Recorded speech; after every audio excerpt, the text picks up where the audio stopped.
Allow the children it's okay. It's okay. Off your mind. It's okay. Off your mind. Chai! Now wow, people wey suppose talk truth to power don't off mic.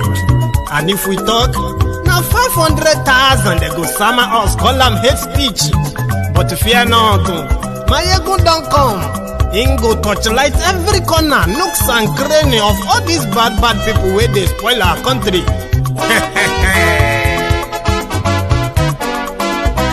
So my people make we laugh, my ego don't come, my people make we shout, my ego don't come, my ego don't come, man of the masses, my ego don't come,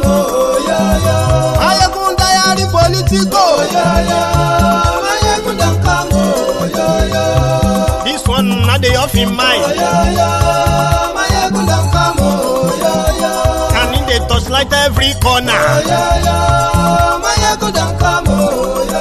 Okay, some people be they holla say they want the power. Chai, them be promise us say we go get light and power. Them hustle sote they can't get the power. But now they know they do anything with the power. Every day, dollar, just they get the higher power over naira. See them talk say, make we off mind. But thank God say, my ego don't come. So my people make you ladder. My ego don't come. My people make we shout. My ego don't come. My ego don't come, man of the masses. My ego don't come. Political, this one not the off in mind. Person where they do evil, no one make person talk. Them say that my yegun, that man too they talk. He too they talk. Say my yegun diary, he they hot like pepper. But every day then they take money in bulk. Woman picking, they the street they hawk. Still them talk say, make we no talk. But thank God say, my ego don't come. So my people make you laugh. My ego don't come. My people make you shout. My ego don't come.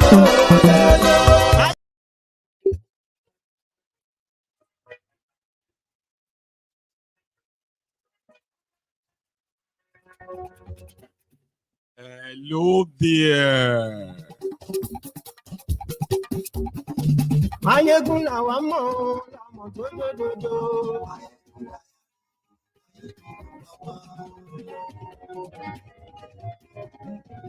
Mayegun la wa mo dodo. Good morning to you once again. Good afternoon to you and good evening to you from wherever you are joining us tonight. It is Mayegun Live.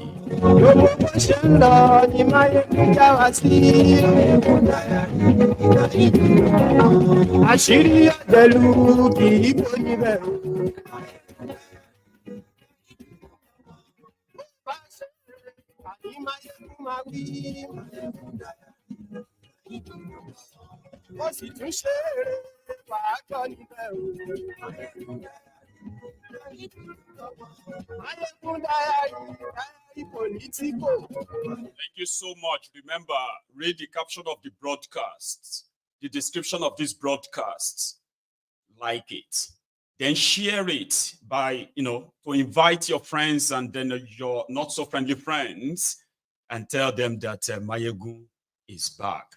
Mayegun today. We have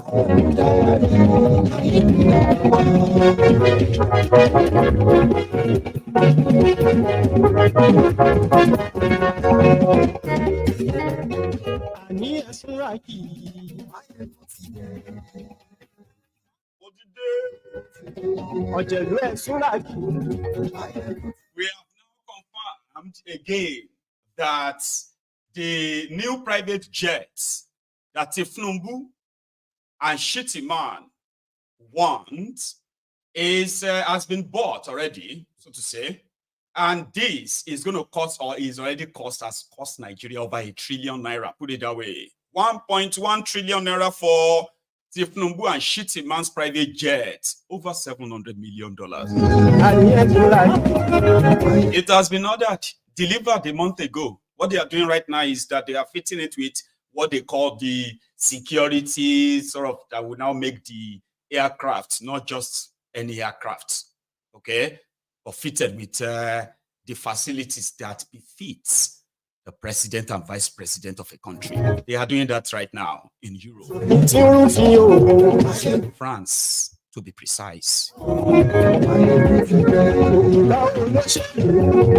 told you all this move about, the National Assembly or the reps and the Senate coming together to insist that Thiefnubu's aircraft can no longer fly. They've grounded it. Now they need, they've paid 1.1 trillion before National Assembly. So, now, good morning to you once again for the obtained time. Good afternoon to you and good evening to you from wherever you are joining us. It is Mayegun Live. Usually, whenever the criminals in charge of Nigeria denies any reports that they call rumor or fake news, something in me over time has been very right, which is that whenever they denied, then that allegation is true. The presidency of Nigeria, Thiefnubu and his gang, they might be telling you, even though it will only be it will only be the newbies that will actually believe whatever this guy says, okay? But however, they might be telling you to sacrifice more. You need to sacrifice more. Right now, Nigeria is going through some reforms, and the people just must understand the fact that Thiefnubu is working hard to make sure that you are never going to suffer this way again. Lie. So, Thiefnubu's government in the last 1 year has shown, except for those who have chosen to be, blind intentionally. I don't think there is even any dumbo person in Nigeria that doesn't even know now, right, that you are on your own.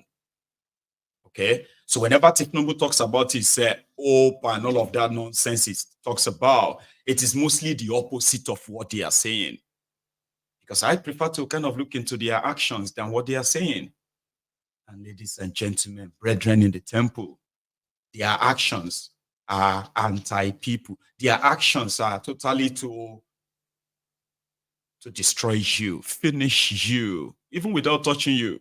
And some of you will hear them and share them on without even knowing what you are dipping yourselves into. So I will help you. Now, from what we have gathered, Nigeria is broke officially. Investors have continued to avoid Nigeria officially too. But somehow, Thiefnubu and his handlers in charge of this ruined economy, they are telling themselves that if one set of investor leaves, another set will jump in.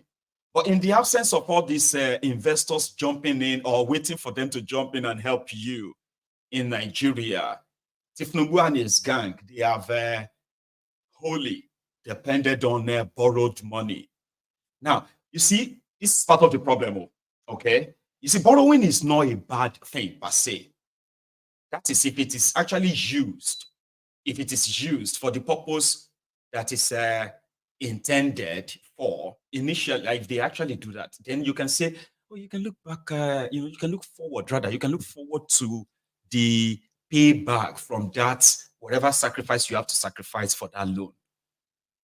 But these guys are collecting loans that they will pay back in 100 years. Nigeria will be in debt. Like if this guy just stopped taking loan today, Nigeria will continue to pay debt until 2102. Yes, you're not going to have a 2080, 2090, 2099. No, it's going to be 2102. Year 2102. Majority of us will be gone. Our children will pay for this. But guess what they are using the money for? Their own luxury.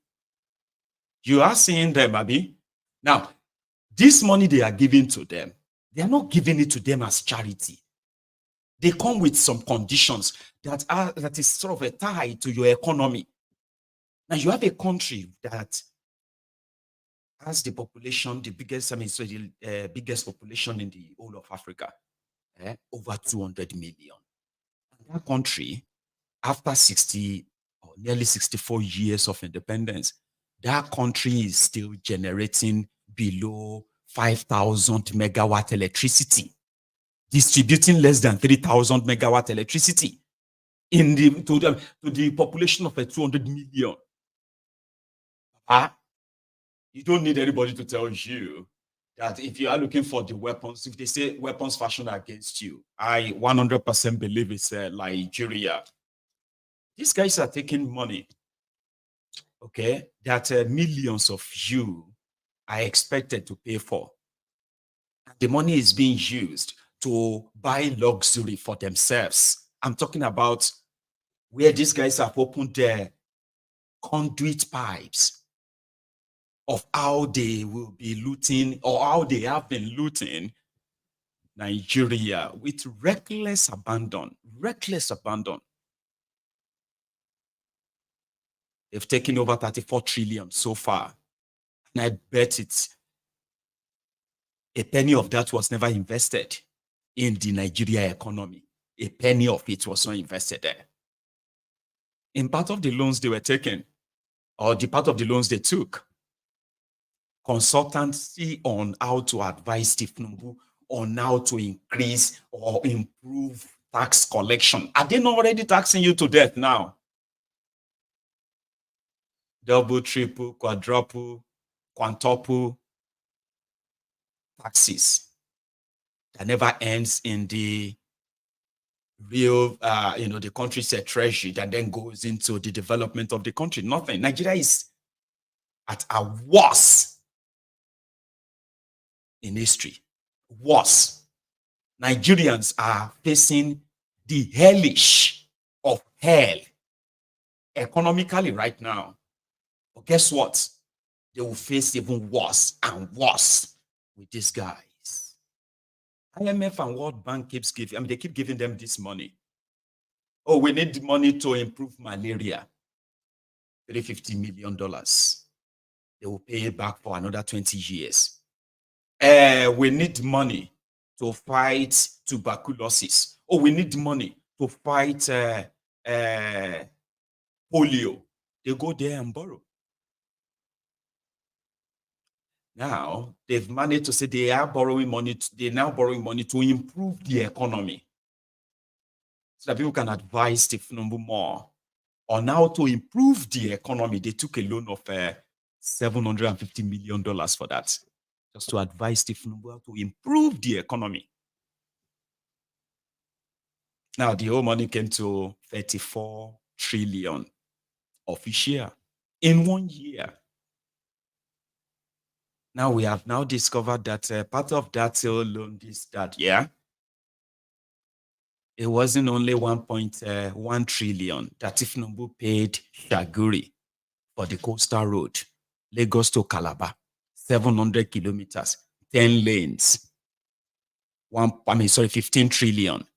Now, 15 trillion contract, they've already paid him 1.1 trillion in a project that was supposed to be PPP, public-private partnership.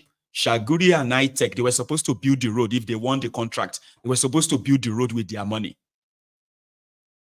And then manage it for maybe 20 years or 25 years with toll gates, get their money back, and then hand it over back to Nigeria.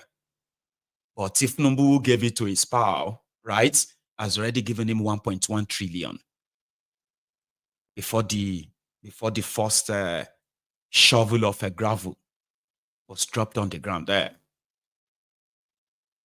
So the private jets, the presidential jets that Bokohari has been flying, traveling for 8 years, never really broke down. I don't think it ever broke down anywhere. It came under Thiefnubu. They said the maintenance every year is $1.5 million. Then the $3.5 million to maintain the aircraft. So therefore, decided that they had to buy another one for national security. So within the first 8 months or 9 months of Thiefnubu, they already considered the aircraft too old and risky for shittyman and Thiefnubu, and as a priority, not your economy, not your anything. Forget about that. Now they have actually paid out 1.1 trillion again to Chagoury to go and buy aircraft for Nigeria. $700 million. What happened? What did they happen?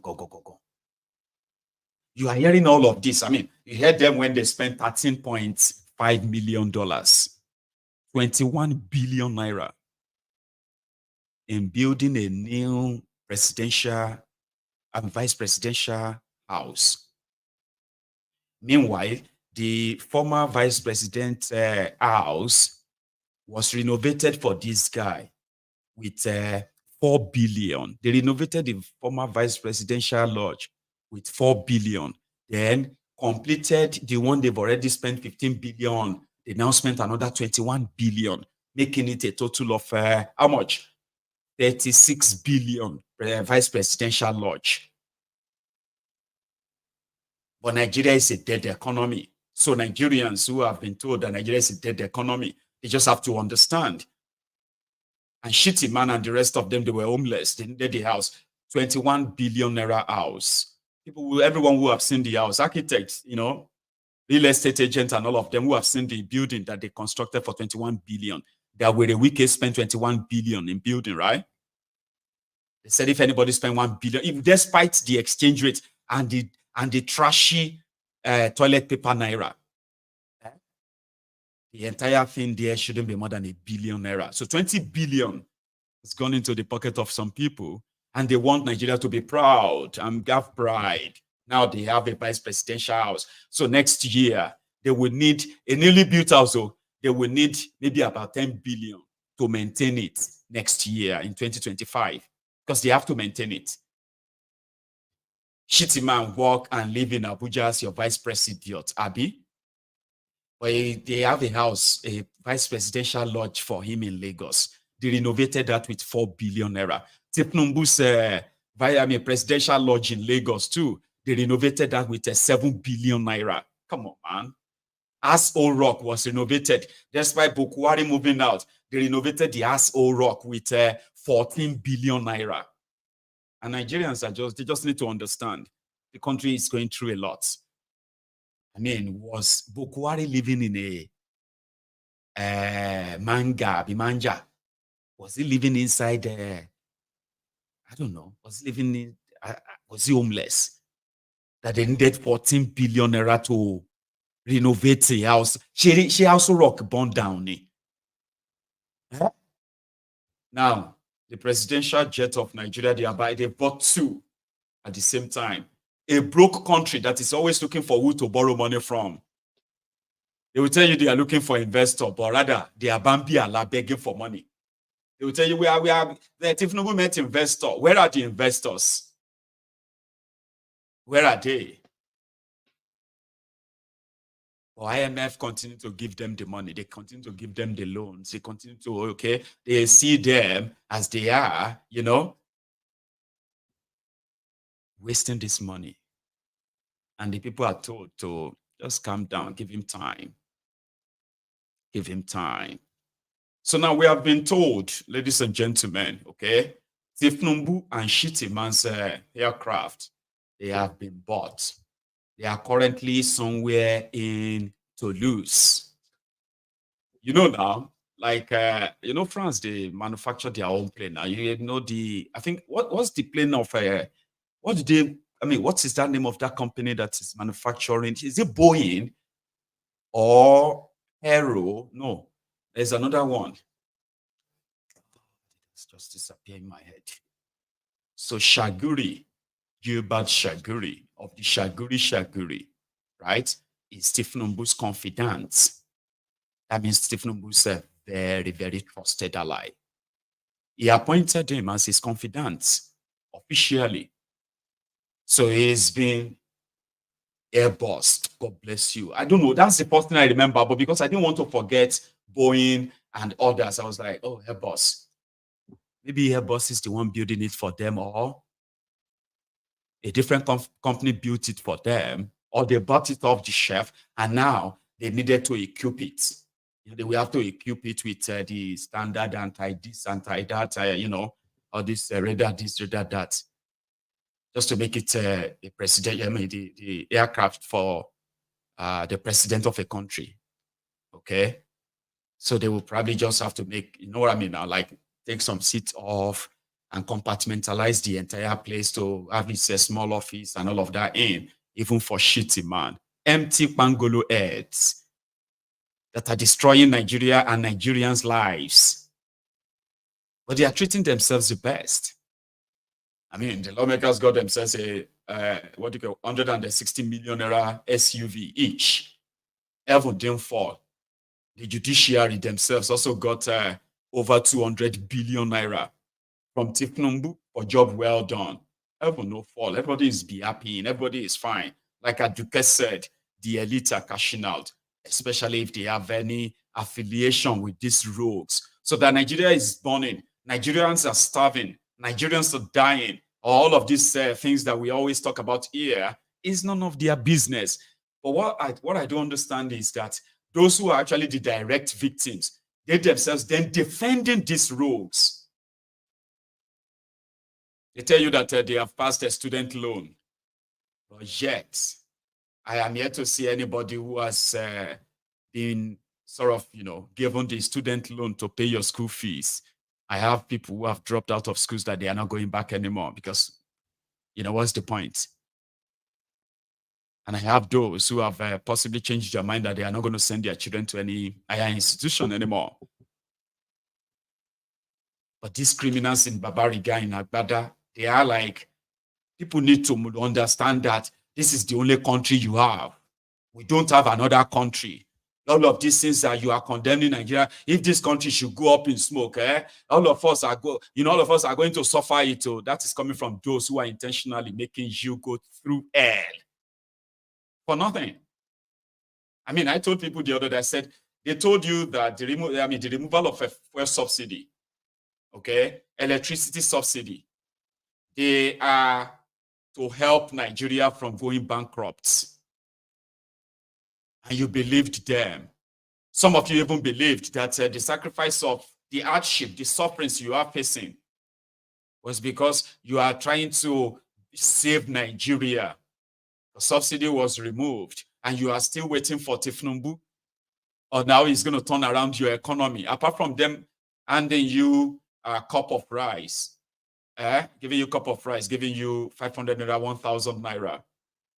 Listen, apart from that, none of them has been able to actually come out and tell you how they are going to turn around your economy. But they want you to believe that it's going to turn. Don't worry, it's going to turn itself. It is already turning for the worse. We just see how many of you this is going to get, how many of us are going to be trapped in it before you realize how effed up they've made that contraption. So yeah, let them buy themselves all they want. Okay, because according to them, it is Thiefnubu playing. Is it not just for Thiefnubu to do his job very well? Have you seen Thiefnubu? Every time you've seen Thiefnubu, has he ever looked to you like somebody who is working? The president of a troubled country, economically ruined country. Have you listened to Thiefnubu? Have you seen those guys in charge? Have you listened to Kadobi? The Oduduwa Emefiole? Have you listened to Wale Idun, the cockroach or bedbug? Have you listened to these guys genuinely? And then you kind of have a conclusion that they are turning it around. We shall be here. So Thiefnubu has borrowed 34 trillion in a single year. And when I say Thiefnubu, it simply means that the foreign and the local debt of Nigeria increased by 34 trillion, including state governors who collected loans that they have also siphoned. Everybody is contributing to the wreck and the final death of that contraption. On the side, though, I kind of want them to continue like this. They must never change or stop. I want their greed to become, as it has become so uncontrollable now, I want it to remain so. And I want to see how much your laid-back attitude, I want to see how long the tribal, ethnic, religious division will keep the rest of you from actually seeing the real danger that you are in. The weapons fashioned against you. I want to see how long. So I kind of want them to continue. I want them to continue to do the abracadabra, the voodoo economy. I wanted the Abobakus, the Buhari idiot, the Bat idiot, the bastard. I want them to continue to defend these guys. I want some of you to continue to hope that you can have an election to remove them. I want all this madness to continue this way, and then even faster. Because I want to see how long it's going to take still for this implosion to happen. Because the only thing that could save that contraption is when the rogues are stopped or they stop themselves. There is no amount of excuses, grammar, and all of that that is going to remove facts, okay, and keep fictions. Your fictions can last a while, but facts, when it's presented, it is a very stubborn thing. Facts is stubborn. And that is why the likes of Thiefnubu believe in propaganda. We'll continue to be reminded that you can use propaganda to access power. You can rig yourself to power. You can buy all institutions, bribe your way to power. You will still need to do the job. Okay? If you want to keep your propaganda at least still effective, you still have to do the job. These rogues have no plan for Nigeria. Their plan for Nigeria, see, the plan they have, okay, is to help further bury Nigeria. And I like it to some extent. But when I see the damages, when I see the victims, sometimes it breaks out and I'm like, God damn it. Like, when would people understand that if you don't stop these rogues, you will continue to read things like this? You will. They will continue to tell you that they have done so well. Nigeria is safe. Okay? Thiefnubu has improved the means of doing business in Nigeria. All of the things they tell you they are doing, just read it in reverse. You will see all of them, they are like the opposite of everything they said they are doing. So it is now kind of for people who have a serious mental problem, I would say, that I would take these guys so serious enough to go online and defend them, online or offline. I don't know how long the tribal, the ethnic, the religious Kool-Aid that they have given to you, I don't know how long it's going to wear out on you. The moment it wears out, I believe this hunger, this starvation, this restlessness, and this audacity of these rogues will finally wake a lot of you up. Not everyone, a lot would have to. And then, yeah, let's go to Kenya quickly as well. You know, I shared something about that this afternoon, okay? See, like Nigeria, like Kenya, honestly. So currently, the Parliament of Kenya, right? They've actually passed that bill. It's already passed. They lied to the people that they were amending it, so that they removed some certain things and all that, but they didn't. So they said they were like, there were all these new taxes that they are protesting against in Kenya. Nigerians are paying war, so. And the two countries, they are customers of World Bank and IMF. So when Kenya criminals went back to their country, okay, they came together, put together and said, well, we'll tax our people, we'll tax bread, we'll tax milk, we'll tax water, we'll tax here, we'll tax this, we'll tax that. We'll tax the sanitary pad, we'll tax the pampers, we'll tax baby milk, we'll tax medication. They will tax everything. Then the VAT that they put on them is almost like, oh no. So the people there like, no, we are not taking this. They've been at it for the past 4-5 days. But like Nigeria, the criminal politicians, they aligned with the system. They aligned with the executive. So they passed it because they're going to get their share too. That's how they themselves are going to maintain the lifestyle of, lawmaker, rich guys. So they betrayed their people. They watched their people protest every now and then, but they didn't give a damn. They passed it. Now they're waiting for Ruto to sign it, right? And the people are like, no, this is not ending anytime soon. I don't know how much they would succeed or not. But sincerely speaking, let me give you this as an update from Kenya, if that's all right. With observing a minute of silence in remembrance of young Rex Kanyike Masai, who lost his life yesterday.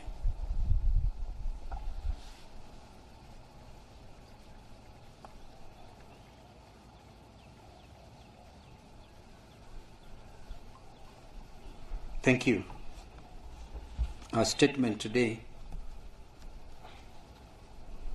is on police killing of 19-year-old Rex Kanyike Masai.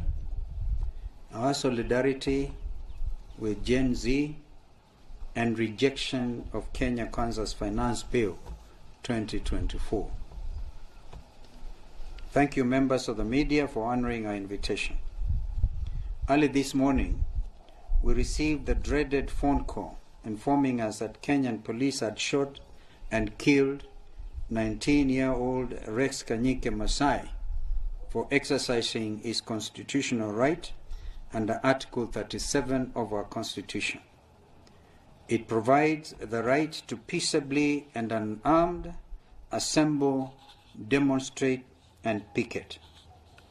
In a strongly worded statement, the African Union also reminded the Kenyan government that the right to peaceably protest is enshrined under Article 11 of the African Charter and must be respected. Rex, along with hundreds of thousands of other members of Generation Z, had assembled in Nairobi streets. He braved the cold front to hold up a placard and join in a protest song against the Kenya Kwanza regime. Rex, like all his comrades, was peaceful, unarmed, and non-violent, but he was senselessly gunned down by a police bullet. This is a tragic event with far-reaching consequences. Our coalition is extremely disturbed by Rex's fatal shooting. We have far too many memories of these tragedies, and our thoughts and prayers are with his family, with his friends, and the community that has suffered such a terrible loss. We stand with Rex, his family, and his comrades. We pledge to offer all our help required in seeking answers and justice. We demand that these perpetrators of police brutality be arrested and charged with murder before a court of law. Fellow Kenyans, it is evident that there is a big problem with our security officers.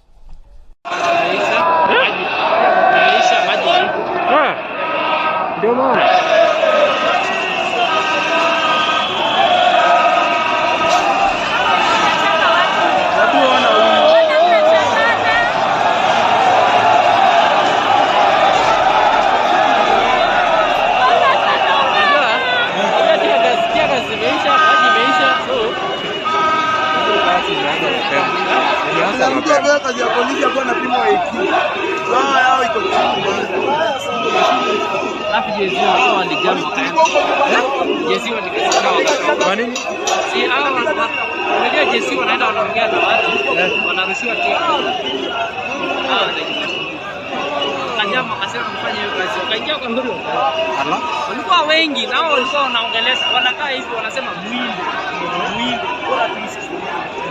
Kwa walikuwa bado wanaongea na watu. Unajua jamaa wana issue. Wangeacha tu. Unajua hata hizi maandamano. Hii hata ni. Jua kuna mtu anapigwa bro. Imagine uko na simu yako huwezi. What have we done?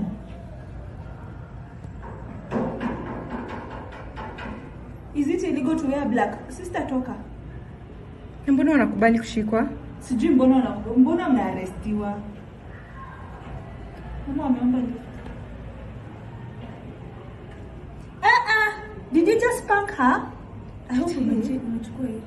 Iko kwa video. Is it okay? I don't know. Mbona wanashika watu? Akisi wajaribu watushike juu nimevaa black ndio waniambie unanishika.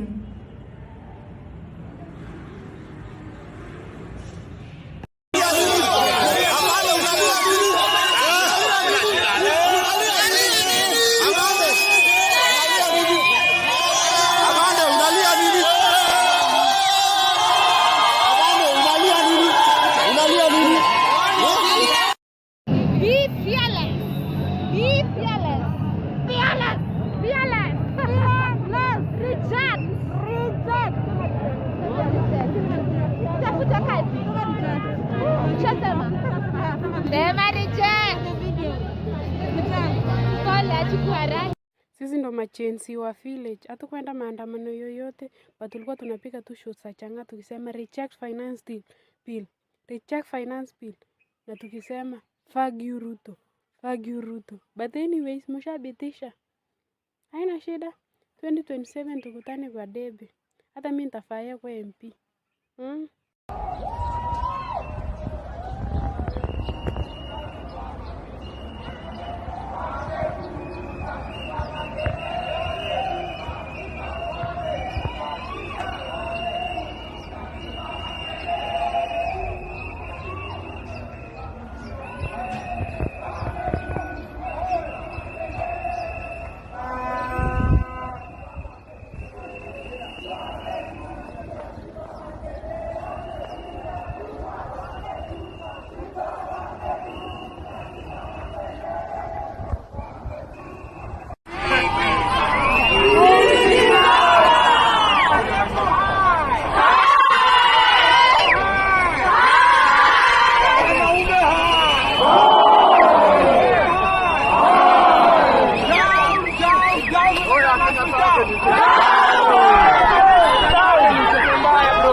So I had to put all of them together like that, okay?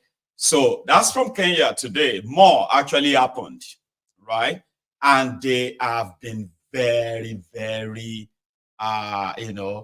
formidably resistant. And I like that. So their D-Day is going to be on the 27th of June. That's the day their president is expected to sign that finance bill 2024. And then maybe that is actually when the all hell will let loose. Thousands of young people have been arrested. Some of them have been freed and rearrested again. There are thousands of them that are currently in police custody, processed as public public disturbance. The art of the criminals in charge of Africa, the level at which they are loyal to their puppet masters, their neo-colonist partners, teaming with them to economically punish their own people. Like, what are they thinking? Oh, that's all we have. There's no other option. We need money. We need money to run the country. Like, you are campaigning to your people that you have the idea, the solution of how to create wealth, how to ensure that, you cut down their borrowing. And so as the economy and your currency will be stronger enough and your people will kind of have more better living standard. You campaigned for that. Then you got the power only to become the puppet of the West. I do ask myself, like, what the hell is wrong with these weaklings in charge of Africa? the solution to their country's problems is usually within. But most of them, they partner with all of these foreign partners, not because they wanted the best for their countries, but they partner with them so that whatever they are going to be taking from their country, whatever their shares will be, their friends in the West can protect them as long as they protect the interests of their friends in their countries, which leaves your people poorer. Like, why is it so hard to find patriotic people in charge of government in Africa? Why? Because this is not even just about them being stupid. They are not stupid. They are smart as F, you know? But their smartness is just based on how to rip their people off. I don't know. Like an American president would not let you come around and come and do any nonsense in their country in the name of they are partnering with you. Never.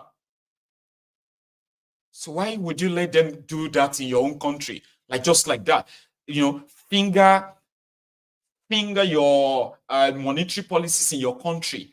Finger your budgets because of the money they call the aid they give to them in Africa.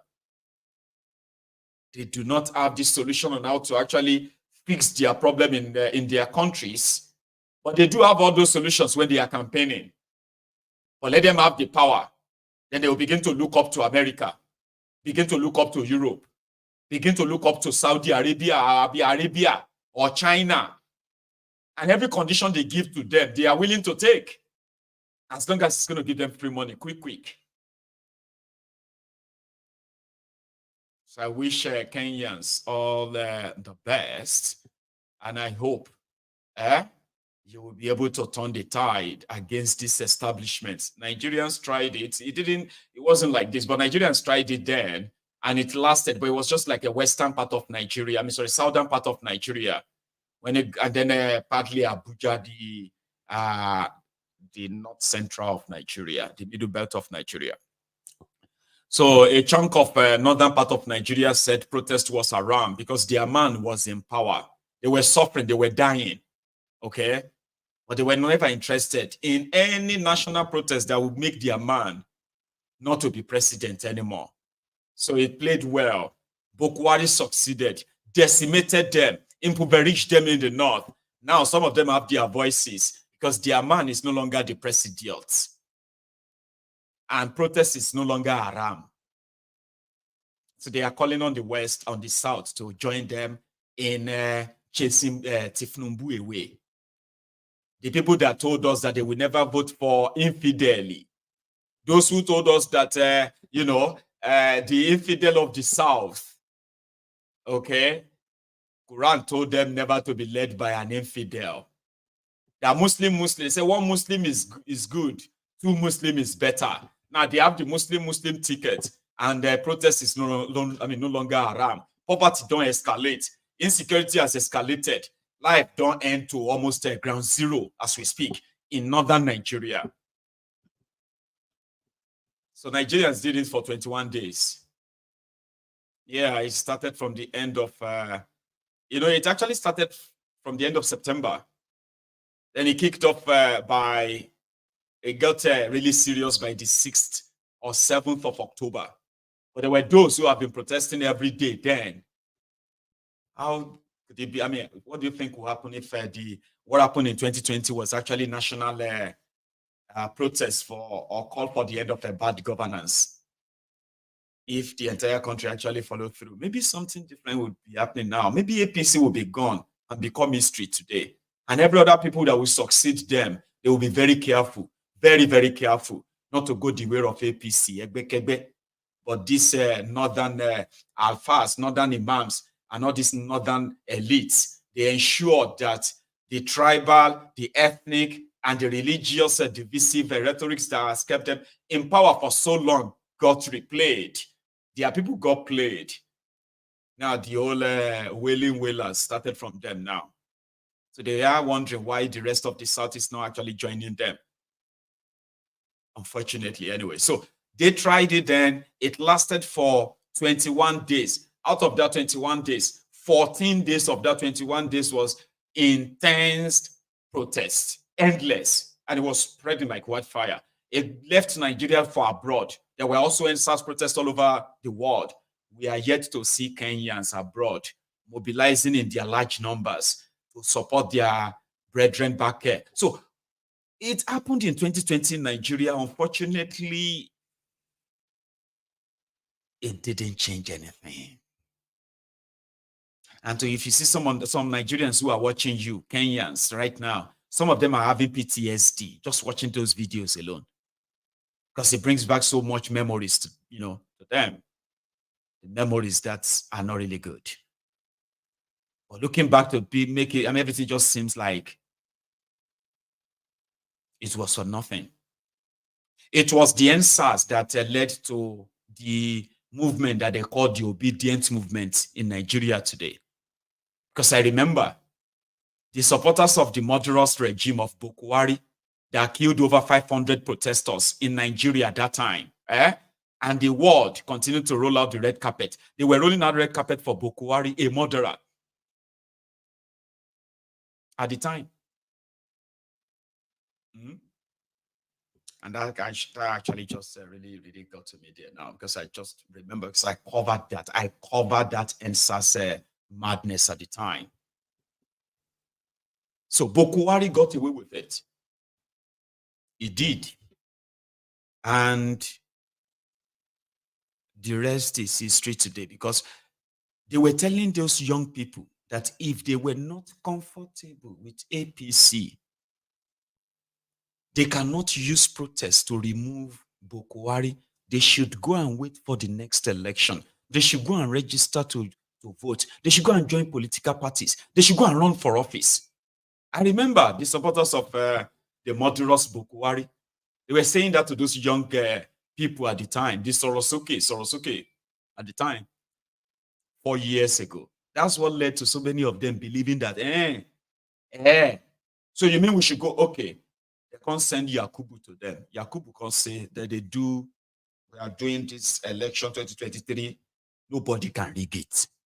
It's technology. Technology this, the result will be preset live, the can copy PVC, the can the and some of them bought it. They became campaigners for 2023. They mobilized themselves and they started looking for who is that person that they could really give that to. And Obi became the beneficiary. Yeah, they chose him. Those young people, like some of you in Kenya now. I have been seeing some people telling you that you have to pay Ruto back in 2027. And I've also been seeing some smart ones that says some of you may not make it to 2027. You have to sort it now. I admire you. I wish you well. Maybe some of you should try and go and watch some of the videos of Nigeria's 2020 Ansars. That could be a little bit, it's like giving you past questions. That may be of help. Because I don't know if I should say the Nigerians should be watching you now, okay, to possibly get motivated. Got a bajela around Nigerians gone like things don't spoil life. Nigerian people say so many of them like their lives don't spoil beyond repair. They are so confused as we speak, like so lost. I don't think they want to repeat that way. So I wish you well, Kenyans. We are watching, okay? And I bet a lot of people are watching all over the world too. Nigerians are watching too, okay? So wish you well. Now let's go to River State. We're talking about the obedience earlier. So I have something I'm going to share with you on that, okay? But I've got an update on the Rivers part, okay? So yesterday, the Nigerian police shot or took over some of the local government areas. And the impression then was that maybe it was Wiki that was pulling his own weight, the federal might, okay? Because since Fubara and his people chased the weakest men away from River State 4 days ago, right? He has inaugurated his own new caretaker chairman, and they are saying that is illegal. But there's something historical about this drama in River State. I want to take you back in memory lane. sometimes in 2013. Was it 2013 or 2014? I'm not too sure anymore. But you all know this story, okay?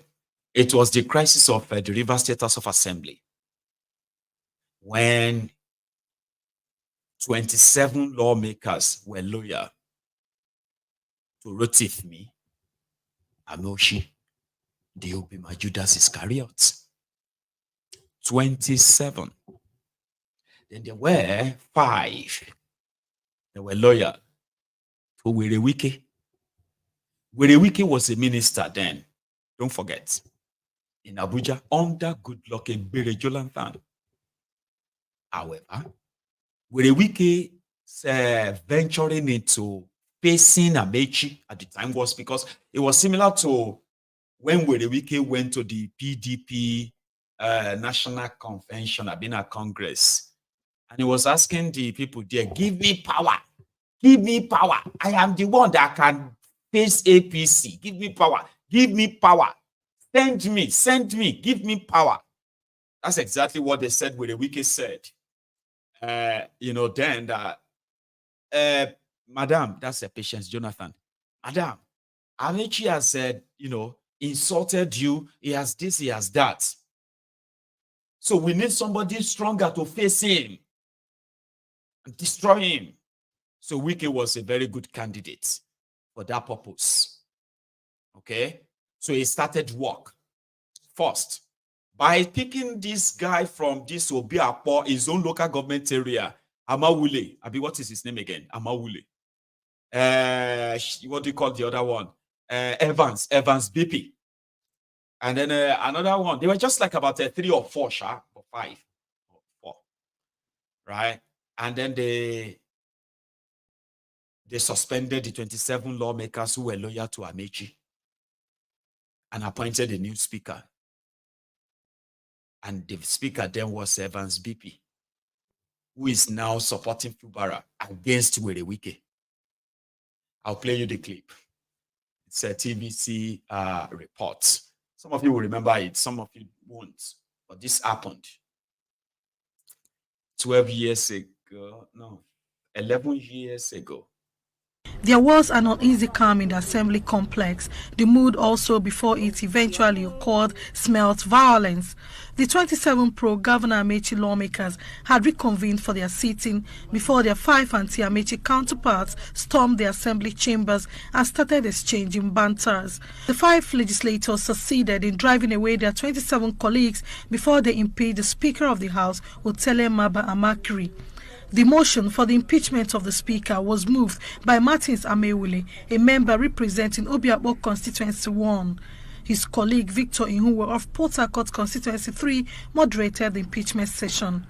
It was when the new Speaker and member representing Ogubolo Constituency, Evans BP, was about to deliver his inaugural address that the leader of the House of Assembly, Chidi Lloyd, walked in again into the chambers, seized the mace which he used as a weapon to fight the 5 anti-Amechi lawmakers.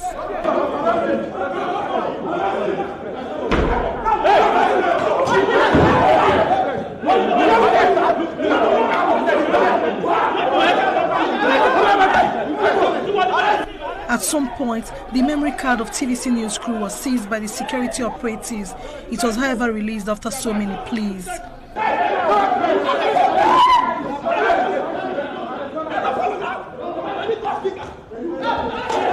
This is the remains of the mace which was shattered in the process, as well computers of the House members were also shattered.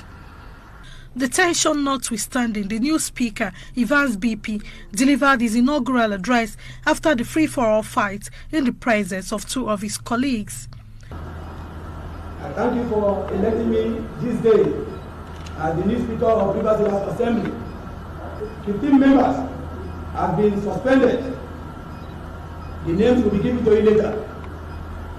Some of these anti-Governor Amechi lawmakers gave their perspective as to what actually happened. We impeached the speaker, the former speaker, Rivers House Assembly, Otele Amakre, and we've elected the new speaker, Honorable Evans Babakai. This is a new dawn, and we're happy that the leadership of the House has been changed. Meanwhile, the impeached speaker and the 27 pro-governor Amechi lawmakers later reconvened and amended the appropriation bill presented by the deputy governor Tele Ikuru. They also passed it into law. Still on the crisis, the Rivers State Commissioner of Police, Joseph Mbu, has faulted reports by the pro-governor Amechi lawmakers that he gave security backing to the anti-governor Amechi lawmakers during the session. The officers went in there, crisis ensued. They were not allowed to go into the chambers. As at the time of filing this report, the lawmaker representing Obiakpo constituency 2, Michael Chinda, who was critically wounded in the free-for-all fight, was still being treated at the hospital. We also gathered that the majority leader of the House, Chidi Lloyd, was also being treated at the Government House Clinic, Port Harcourt. TVC News crew was barred from taking shots of Mr. Lloyd's treatment, even when their colleagues from the Rivers State government press. That was 11 years ago. Rivers State. Amechi was the governor. Amechi was already, who was a PDP governor, was already in the process of leaving PDP with Atiku, Saraki, and I think it's about 9 or 10 PDP governors at the time, who automatically, including Kwakwansop, Gandola, and the rest, they all left the PDP to go and form a new party called APC. So it was Patience Jonathan and then her husband trying to see how they're going to cut Amechi to size. And at the time, Amechi had friends in the likes of Thiefnubu, bokohari, and all these guys. So it was protected, El Rufai and co. So good luck, Ebere Jonathan couldn't really get to him. All right. But with a wicked, never allow peace in that place until the day he was sworn in as the next governor after Amechi. And that is why Werewike kind of feels like an emperor.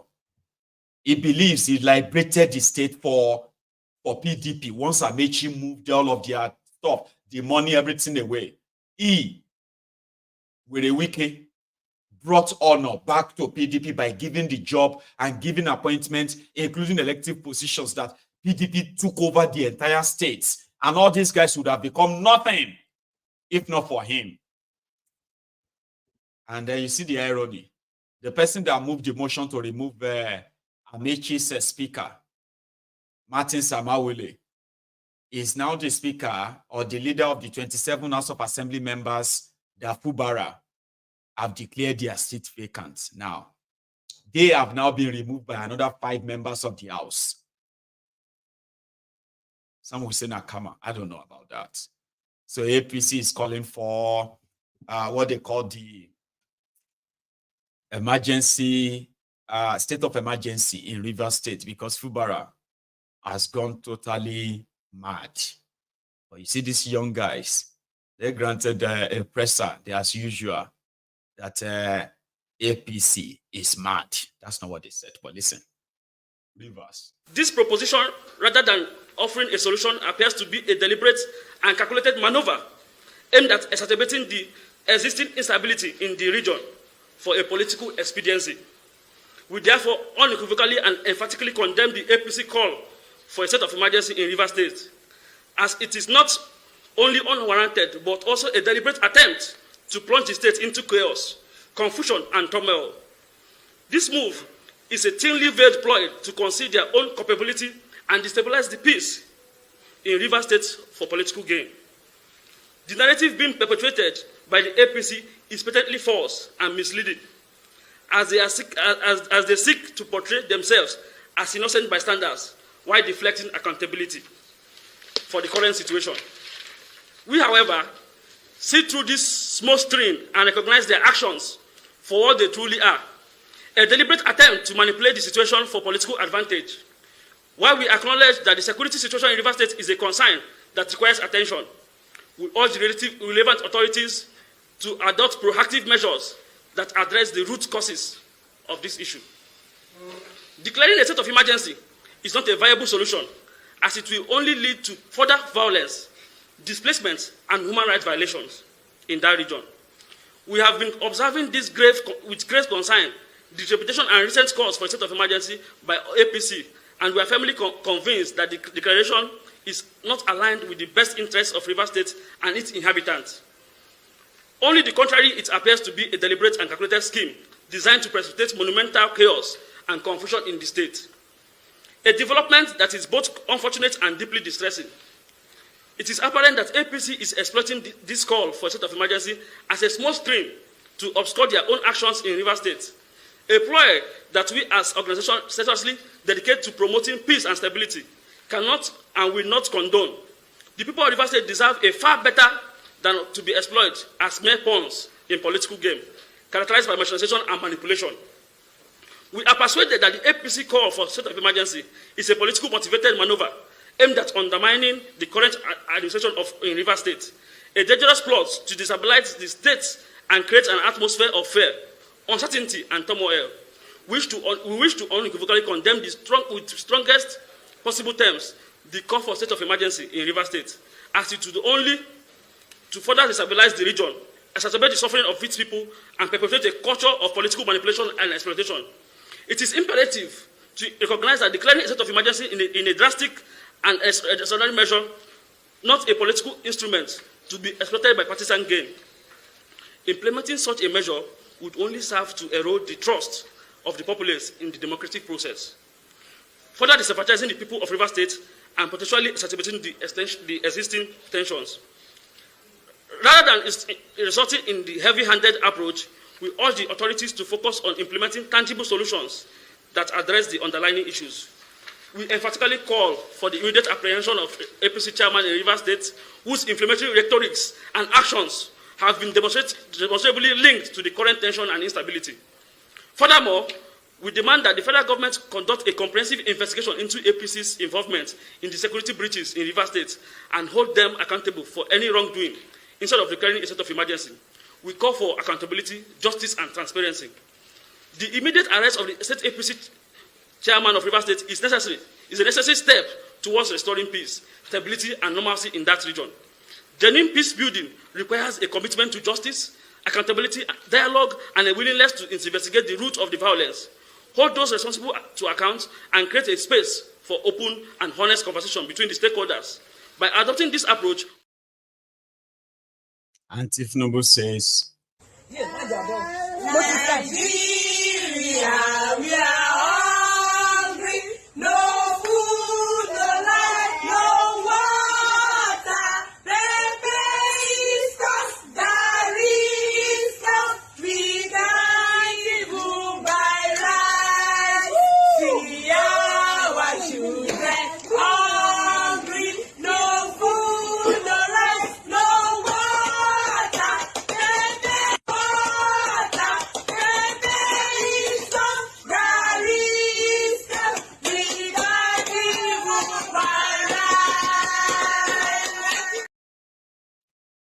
so that guy was only trying to tell us that they don't want state of emergency in Rivers State. They should arrest the chairman of APC. He must know something about the Rivers State insecurity. That's all you have to say. But Fubara himself was out today. Okay. It was out yesterday, it was out today, especially today where we believe he went around just to check things for himself. And then he said, there is no crisis in Rivers State. Everything is fine. I was like, are you there play? But he is not. We all know he's trying to consolidate his own grip on power now, putting his own guys where he wanted them to be and stand up for him whenever they were the weakest men. Try to push back. That's all it's all about. But let me show you himself when he was visiting a few of the local government areas himself today. Fubara, ladies and gentlemen. We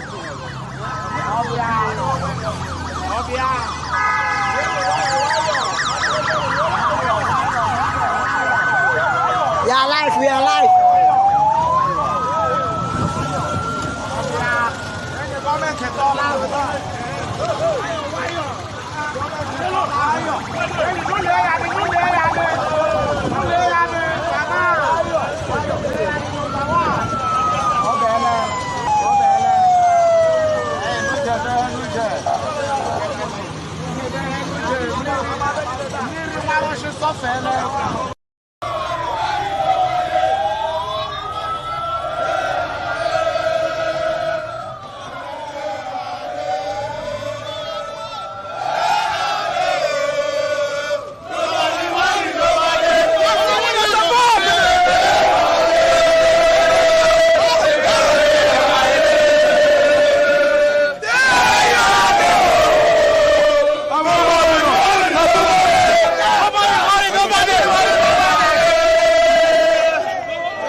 Dragon. Echo Charlie. Could you have motor Allah? Who sang him?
We can let my people go. That's Rivers State.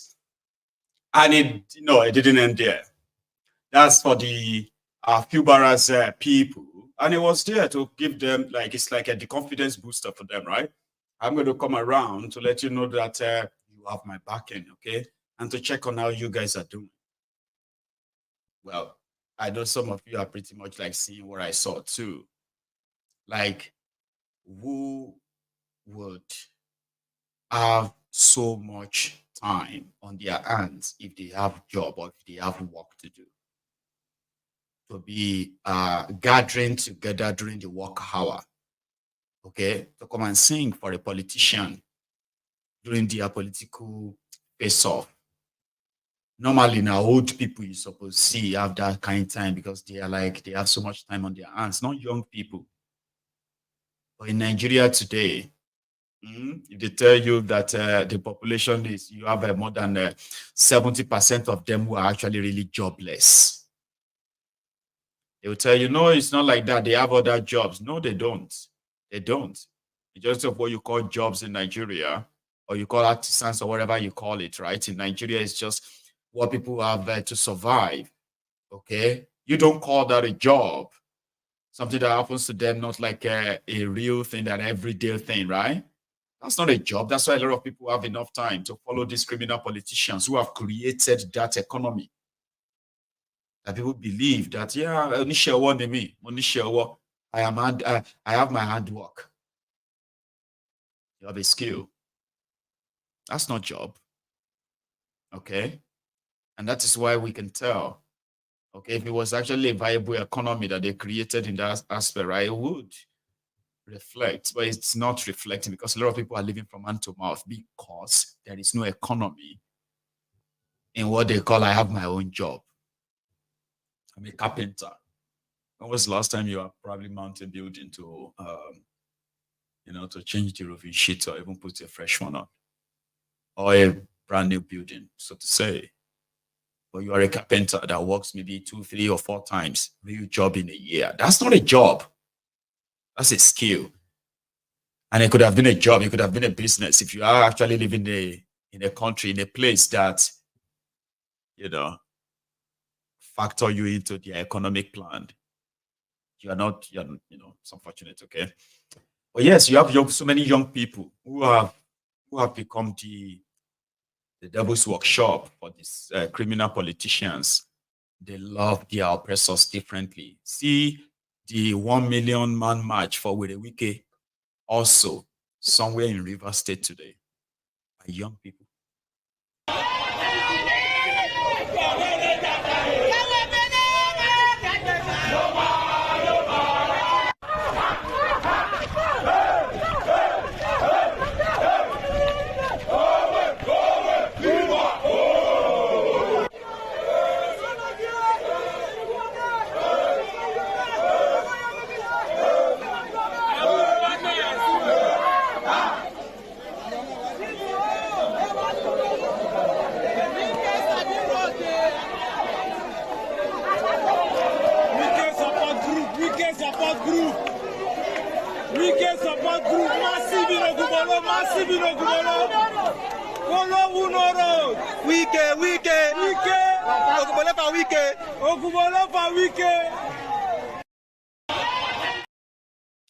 Oguroro for Wike.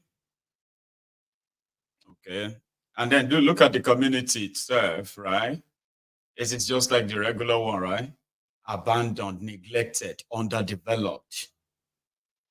But they are so there to, we are standing up for Wike. Somebody stole over 1.1 trillion naira. I don't even know if that means anything to them in Rivers or the typical Nigerians. When you tell them that guy stole over 1 trillion naira. He's the one who constructed the road to my village. So that is why I support him. People say that too. Okay. And that's why a lot of people believe that Nigerian politicians are the luckiest politicians on the surface of the earth. People don't even ask them for much. But they choose never to give them anything, unfortunately. So for the Fubara people who have managed to gain access to some of the local government areas, in one of them, this is how they treated whatever remnants of Wike they found in that office. Watch this.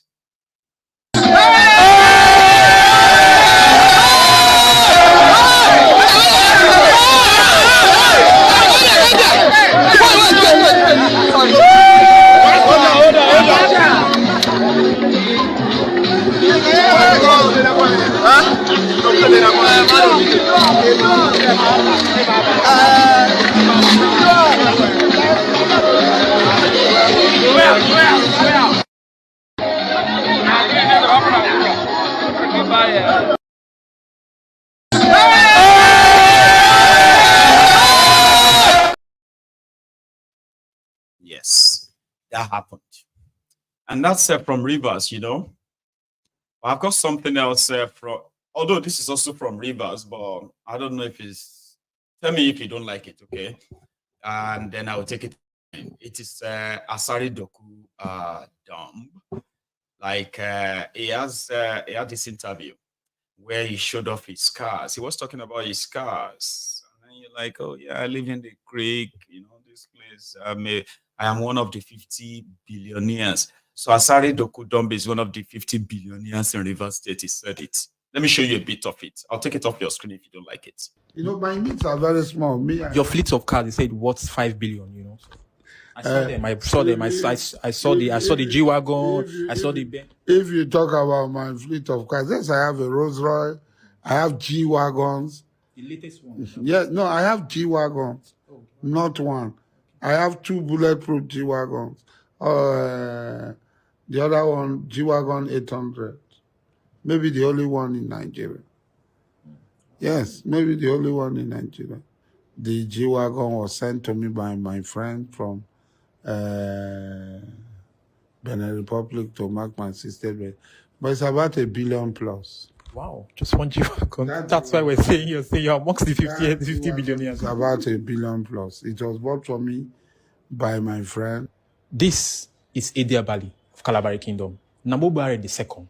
Do you know that Alhaji Mujahid Dokubo Asari is amongst the top 50 billionaires in Rivers State? My name is Alhaji Mujahid Abubakar Dokubo Asari, Namobare II, Alabe Diabal of the Kingdom of Kalabari.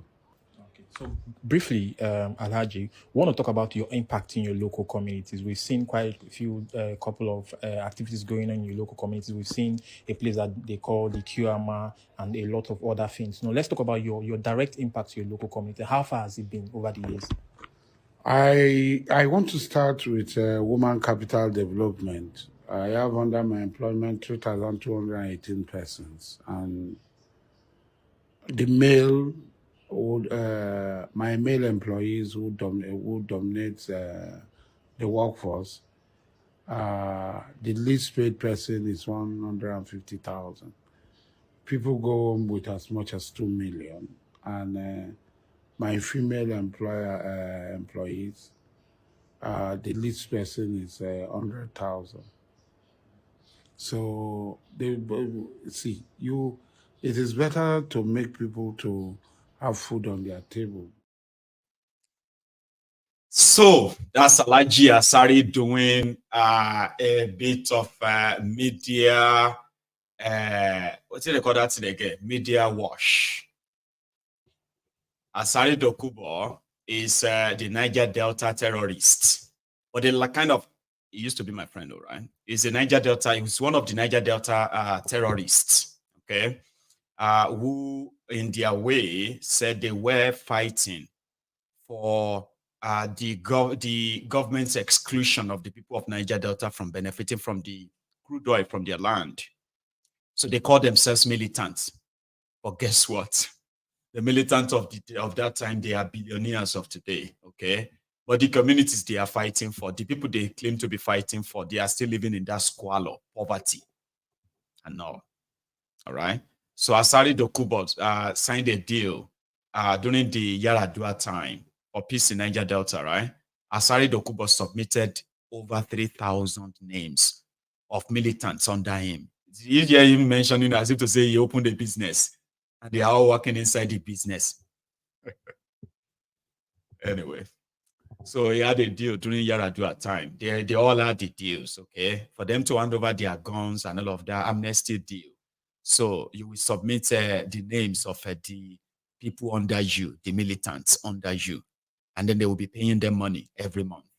Okay, it's called the amnesty payment. They've been collecting it for years now, and that's why they believe that the unrest in the Niger Delta, okay, which is caused by the likes of Asari and others like that, okay, destroying oil installation, kidnapping oil workers, disrupting production and all that, and cutting down the oil production of Nigeria by almost half at the time.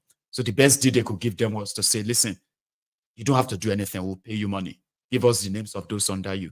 Promise that you won't use those guns and you will not attack those oil installations anymore. That's the deal. And that was where Asari first made his money. A lot of it. A lot of that money. However, that's just the official one. But when it comes to oil bunkering, they don't agree that they are stealing crude oil. How can we steal something that is our own? See what they talk, Mayegun. What do you mean by the Niger Delta? They are stealing crude oil. What do you mean? It's our oil. So it's not considered as being stolen. Oil bunkering in Niger Delta is not considered as stealing oil.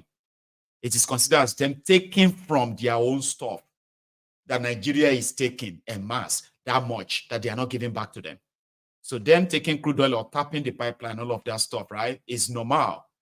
Robin Hood style, you know, the Robin Hood style. I will help you rob the rich people and I will share the money to you, the poor people. And everybody will just have to support me and say, yes. But at the end of the day, I'll keep majority of it for myself. Okay? And then once in a while, I can throw a few word of cash around, and everybody will still be happy.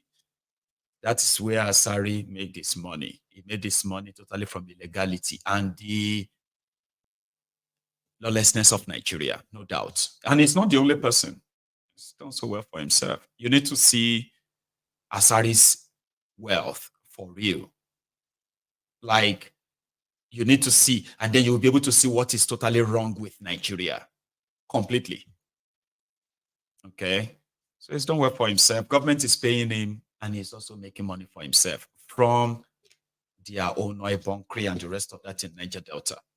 He was hiring to become the federal government contractor, protecting and guiding the pipelines. Nigeria has the biggest, or second biggest army in Africa, okay, supposedly.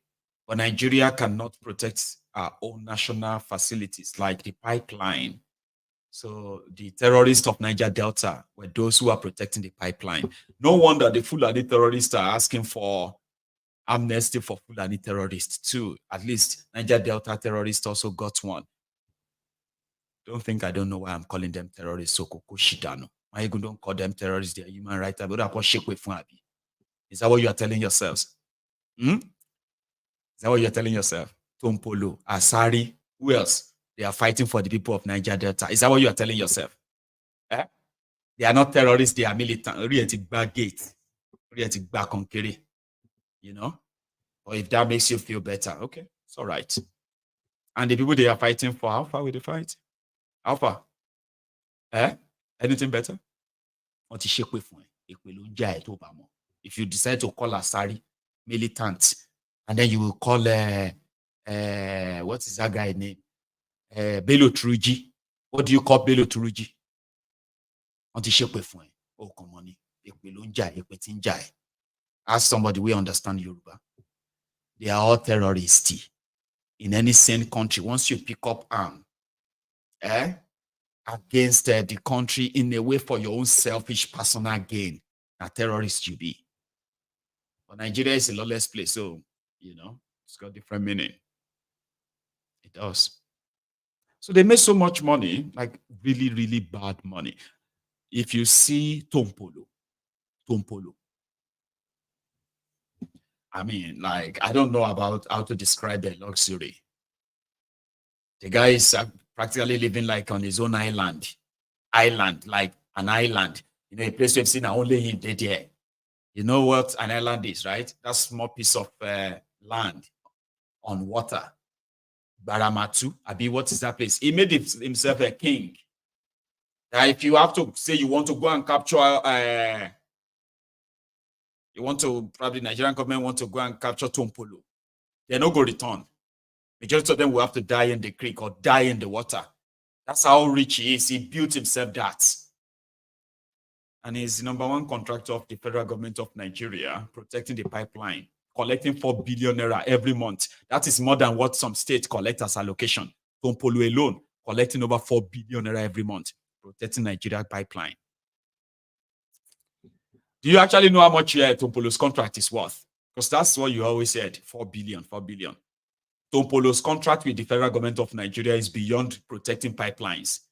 He is also protecting waterways. Nigerian Navy, they are the ones doing bunkering. Tompolo, who is also doing bunkering. Tompolo is now the one catching the Nigerian Army, Nigerian Navy doing bunkering on water. Nigerian Navy, they are supposed to be protecting the water of Nigeria, protecting the stolen crude oil. And them, they steal the crude oil. Now Tompolo, they catch them. So it's not just pipeline. No. Tompolo is in contract with the government of Nigeria to the tune of over 5 billion naira every month. Change that. That's over 600 billion naira a year. That's the money they just pay him. That's not part of the money he actually makes from the same crude oil that all of them are stealing every now and then. They are out there doing it. A very lawless place. So it's a place where they're just like, just continue. Maybe one day everything will be okay. How? How is everything going to be okay? When the people when they destroyed Nigeria said they neither sleep nor slumber. Yeah, they are like the devil. They neither sleep nor slumber. So when is it going to change? What's going to change it? So I saw this clip. This lady complaining about the tomato that she bought. I mean, talking about the cost of living crisis in Nigeria. Okay, but somehow, I don't know. Pardon me and forgive me. I'm just being honest, though. Okay, I don't know. After watching the video several times, I am still trying to figure out where is the tomato. Which of them is the tomato? Because to me, it doesn't look like the tomato on the screen is that expensive. But they say it's because I couldn't differentiate between which of them is the tomato. I'll leave it to you to decide. Which of these is the tomato that is expensive, if I may ask? I don't know what you people call it. Tomatoes. You can call it. Now, I don't even care about the name. I don't care about the pronunciation. My issue is the price. On a normal, they go this thing. Okay, now for 1.5. That was a few months back. 1.5 this month. I'm a chef now. They cook now. For lights now. Once again, you go to tomatoes 5,000. So that tomorrow I can use it and make another thing. So we'll just divide them. This one for today's stew and the other one for another thing tomorrow. This is 5,000 naira tomatoes. Oh, Lisa, please bring the fresh pepper. Hey, 1K maybe allow. Oh, maybe allow.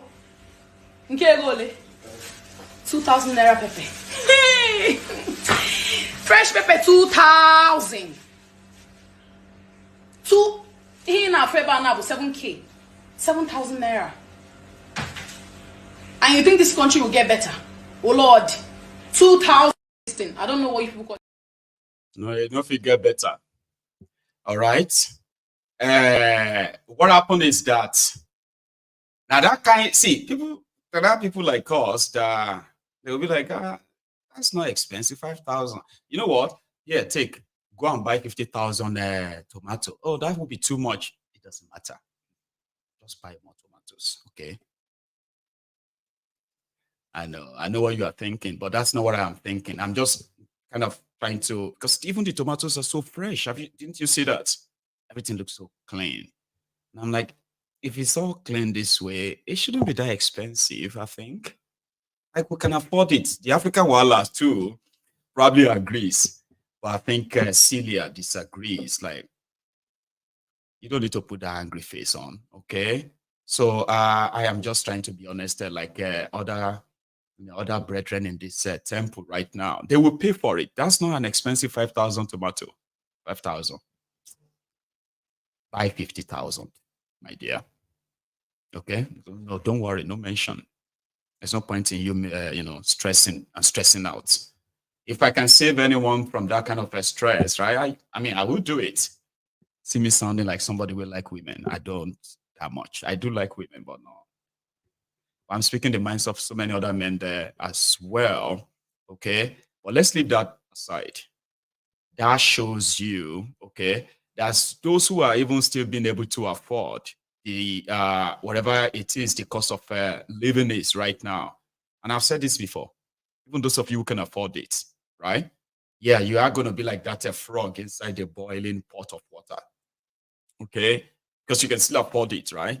One of these days, you're going to get in and you're going to look at what you just bought and say, oh, I just spent 300,000 naira. What? 300,000? See what I got for 300,000.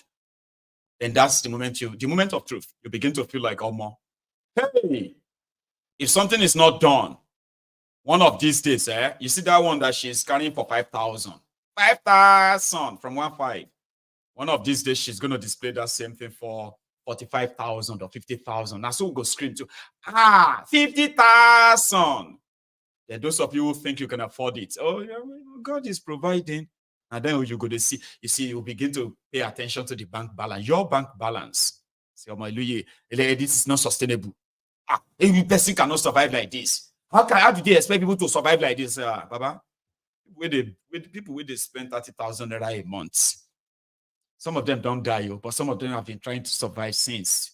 You might need some tutorial from them too. So those of you who are still comfortable right now, before you become uncomfortable, you better speak out. Because it will touch you. You can afford it now, right? You will probably still be able to afford it until you won't be able to afford it anymore. You know, it's unfortunate. However, here for the people of Kogi. I think this is the APC candidate for Kogi, I mean for Edo State. And this is the first time I'm hearing him, sincerely. And when I heard him, right, we were talking about his education. He was talking about the Obaseki's anointed STG. Okay, but this is the first time. This is the first time I'm actually listening to the APC candidates in Edo State. Abako sento normal APC. We look for Jumbe.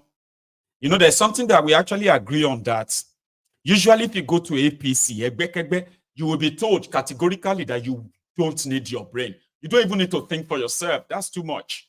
There are people that will think for you and tell you how to speak, how to think.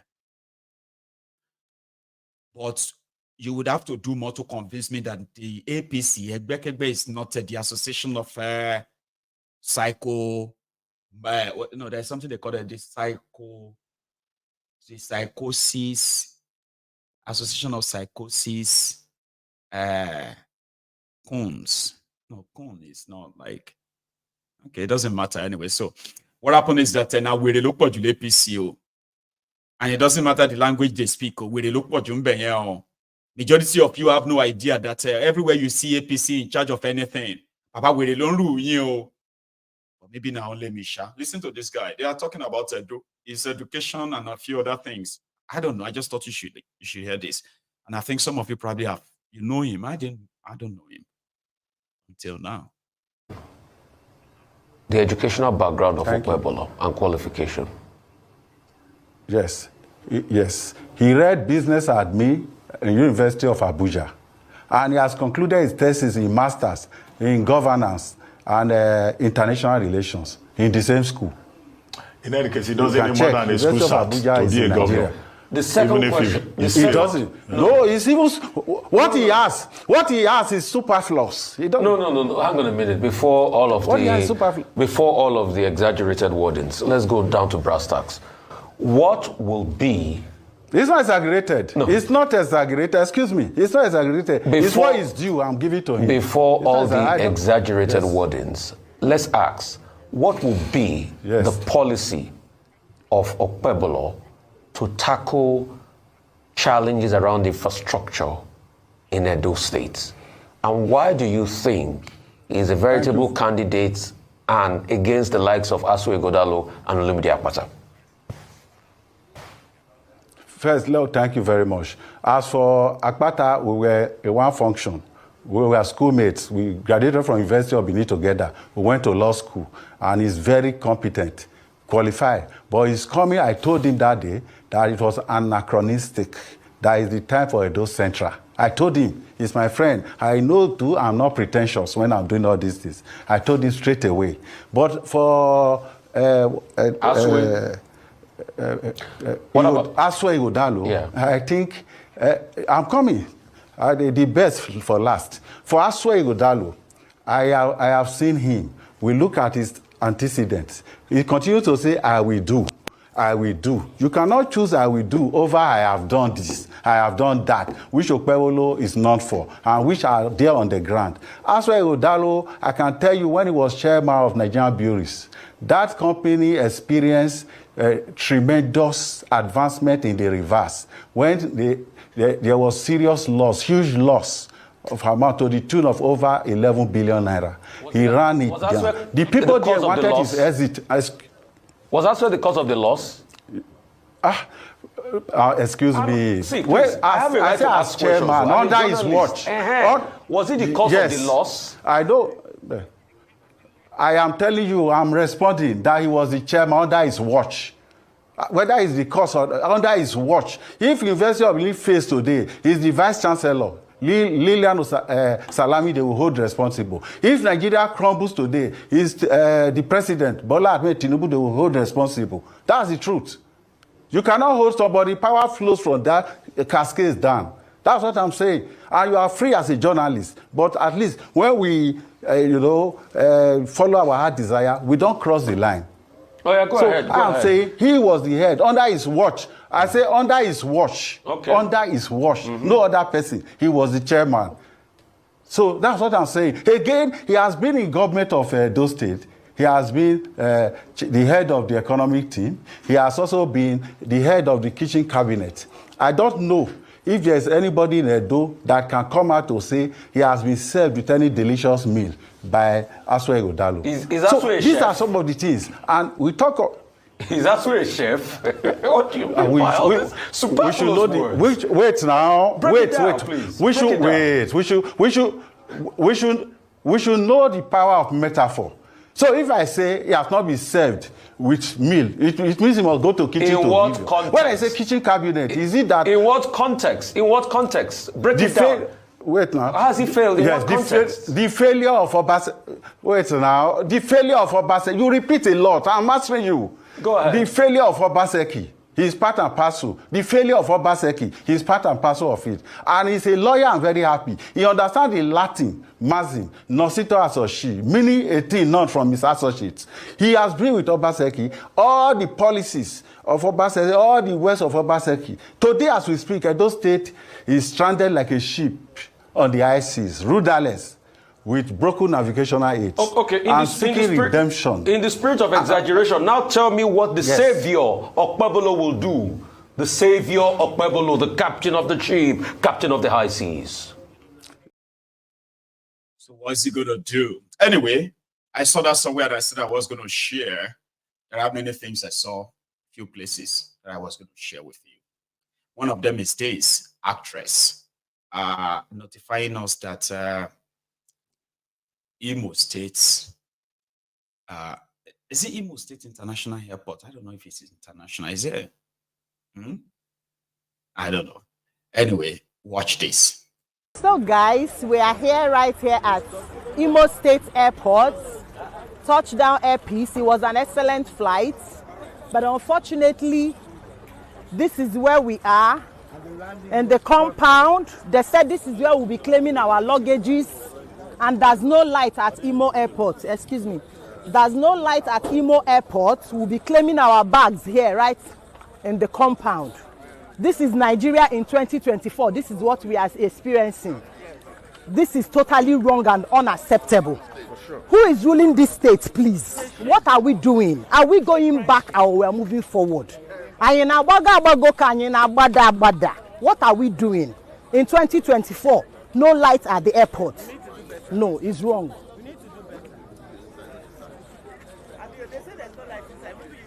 No, when we go in, we will still do that one. What was that? Airpiece, thank you so much. The flight was amazing, and the landing was awesome flight. Yes. Arrival, and this is where we are claiming our bags. Unspeakable. Imo State, shame on Una. Sam Mbakwe International Cargo Airport. See our Sam Mbakwe Airport. See our airport. No lights. On your mandate, we shall stand. Hope. We are here. Uncle, say hello to my camera. Hello to my camera. Say hello to We go check out. That's so easy. No lights. No lights for Naija 2024. 2024, no lights.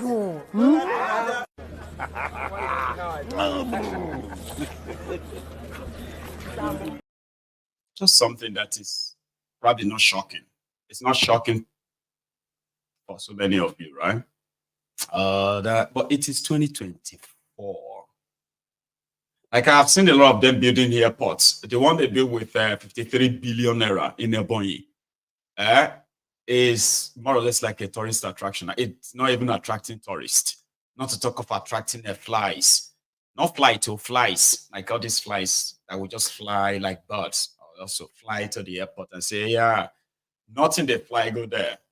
And then the Devulumayi that built a 53 billion naira airport that looks like National Art Theatre or something, is now the one that is designing or want to build a super highway.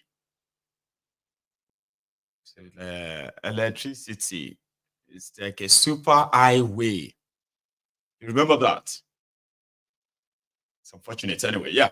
But there is another thing I also want to share with you. And this is this clip, which was from 1982. No, sorry, 1981, 1982, I believe. When Ojukwu, later Odimegu Ojukwu, was talking about his return to Nigeria. This one is historical, right? I could have given you more context, but this is something you should see too, right? In his words. So he was to be pardoned by Chagoury, and in Ojukwu's word, he was returning back to Nigeria to go and join Chagoury to make Nigeria better. That never happened. Yes, watch this. I am seeking my return to Nigeria. I am seeking it through a constitution established by the military regime. I am seeking it through a national party in Nigeria, a party that transcends ethnic considerations. I am in fact a partner of other parts of Nigeria. The leader of the party for which I am standing is a northerner. There are many Westerners, there are Easterners in that party. I am, in fact, seeking a return legally and constitutionally into Nigeria, into a new Nigeria that I think I can serve. But nonetheless, the very fact that Ojukwu comes back must mean a reopening of the old wounds. It must be a symbol of the war that took place. No, actually, I don't think it is. I don't think in any way it is. First, the war. The war was not Ojukwu's war. I happened on the Igbo situation at the time of the conflict. I did my duty to the best of my ability, and I am glad that Nigerians generally recognize this fact. One man could not have held the entire Nigeria and her allies for 3 years. The Igbo people felt threatened. Why don't you go back to Nigeria now and fight the election in person? I would very much like to. I would very much like to. But I have already mentioned the obstacles that are being put in the way of a candidate to be a member of parliament. I'm not seeking political office. I'm not seeking government office. Just to represent my people 10 years after the end of the war. Obstacles are being put. Even people who just signed my papers are being imprisoned. It would be foolhardy for me at this stage to step into Nigeria. But I will go back. Once I become a member of parliament, once I can take my seat in parliament, I will go back. And I'll take my chance with my parliamentary immunity. Are you seriously saying that all you want to be is an MP? Don't you want to be president? Once I have decided to go into politics, then I want to serve the nation in the highest capacity and within my ability. If, as a politician, it comes my way that the party of which I am a member designates me as a presidential candidate, I would be extremely proud, and I would certainly contest. I am seeking my... So that was 1980-81, when the process of pardoning and returning Ojukwu to Nigeria was ongoing. So Chagoury eventually signed the paper. Ojukwu didn't go back to politics. He did not join NPN. He didn't. It was like he just returned back to Nigeria.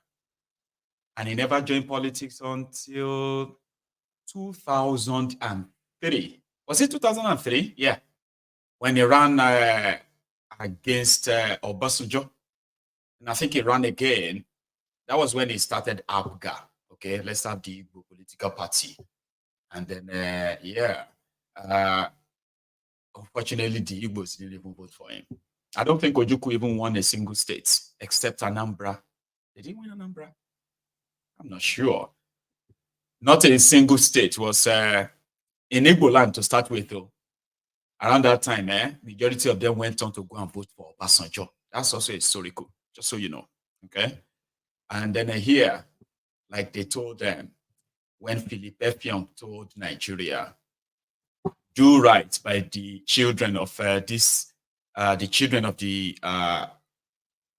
descendants of the Biafran war. Do right by them.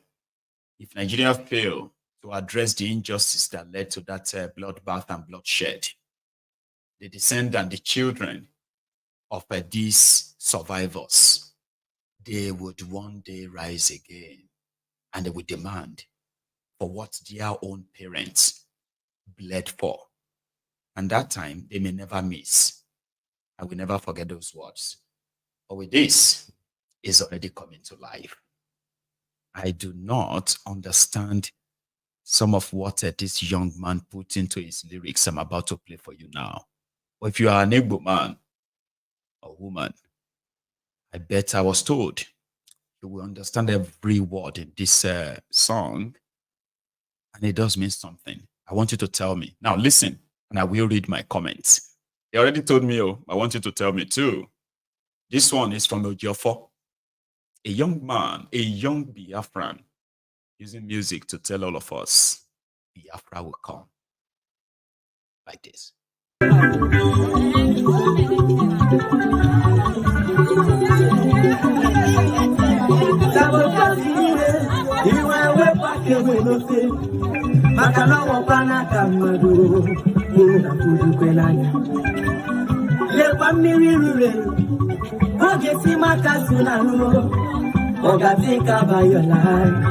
Because the end time is so near.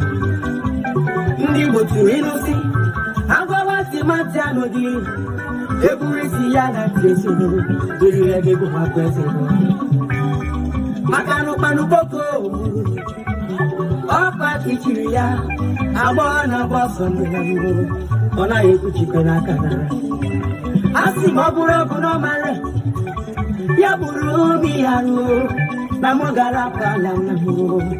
Surrounding was on money is not everything. Let's fight for our freedom. For our freedom is our right. Papa Mubarak see. Nabia Frabalamu. Iabuna Ninu. Kambu Parayano. Makanoji Femata Winyakaye. Akalobe Ilo Desia. Oye Mufe Mufaramisea. Biafra is my land. Biafra, and we must go back to our land. And get the one who took us today.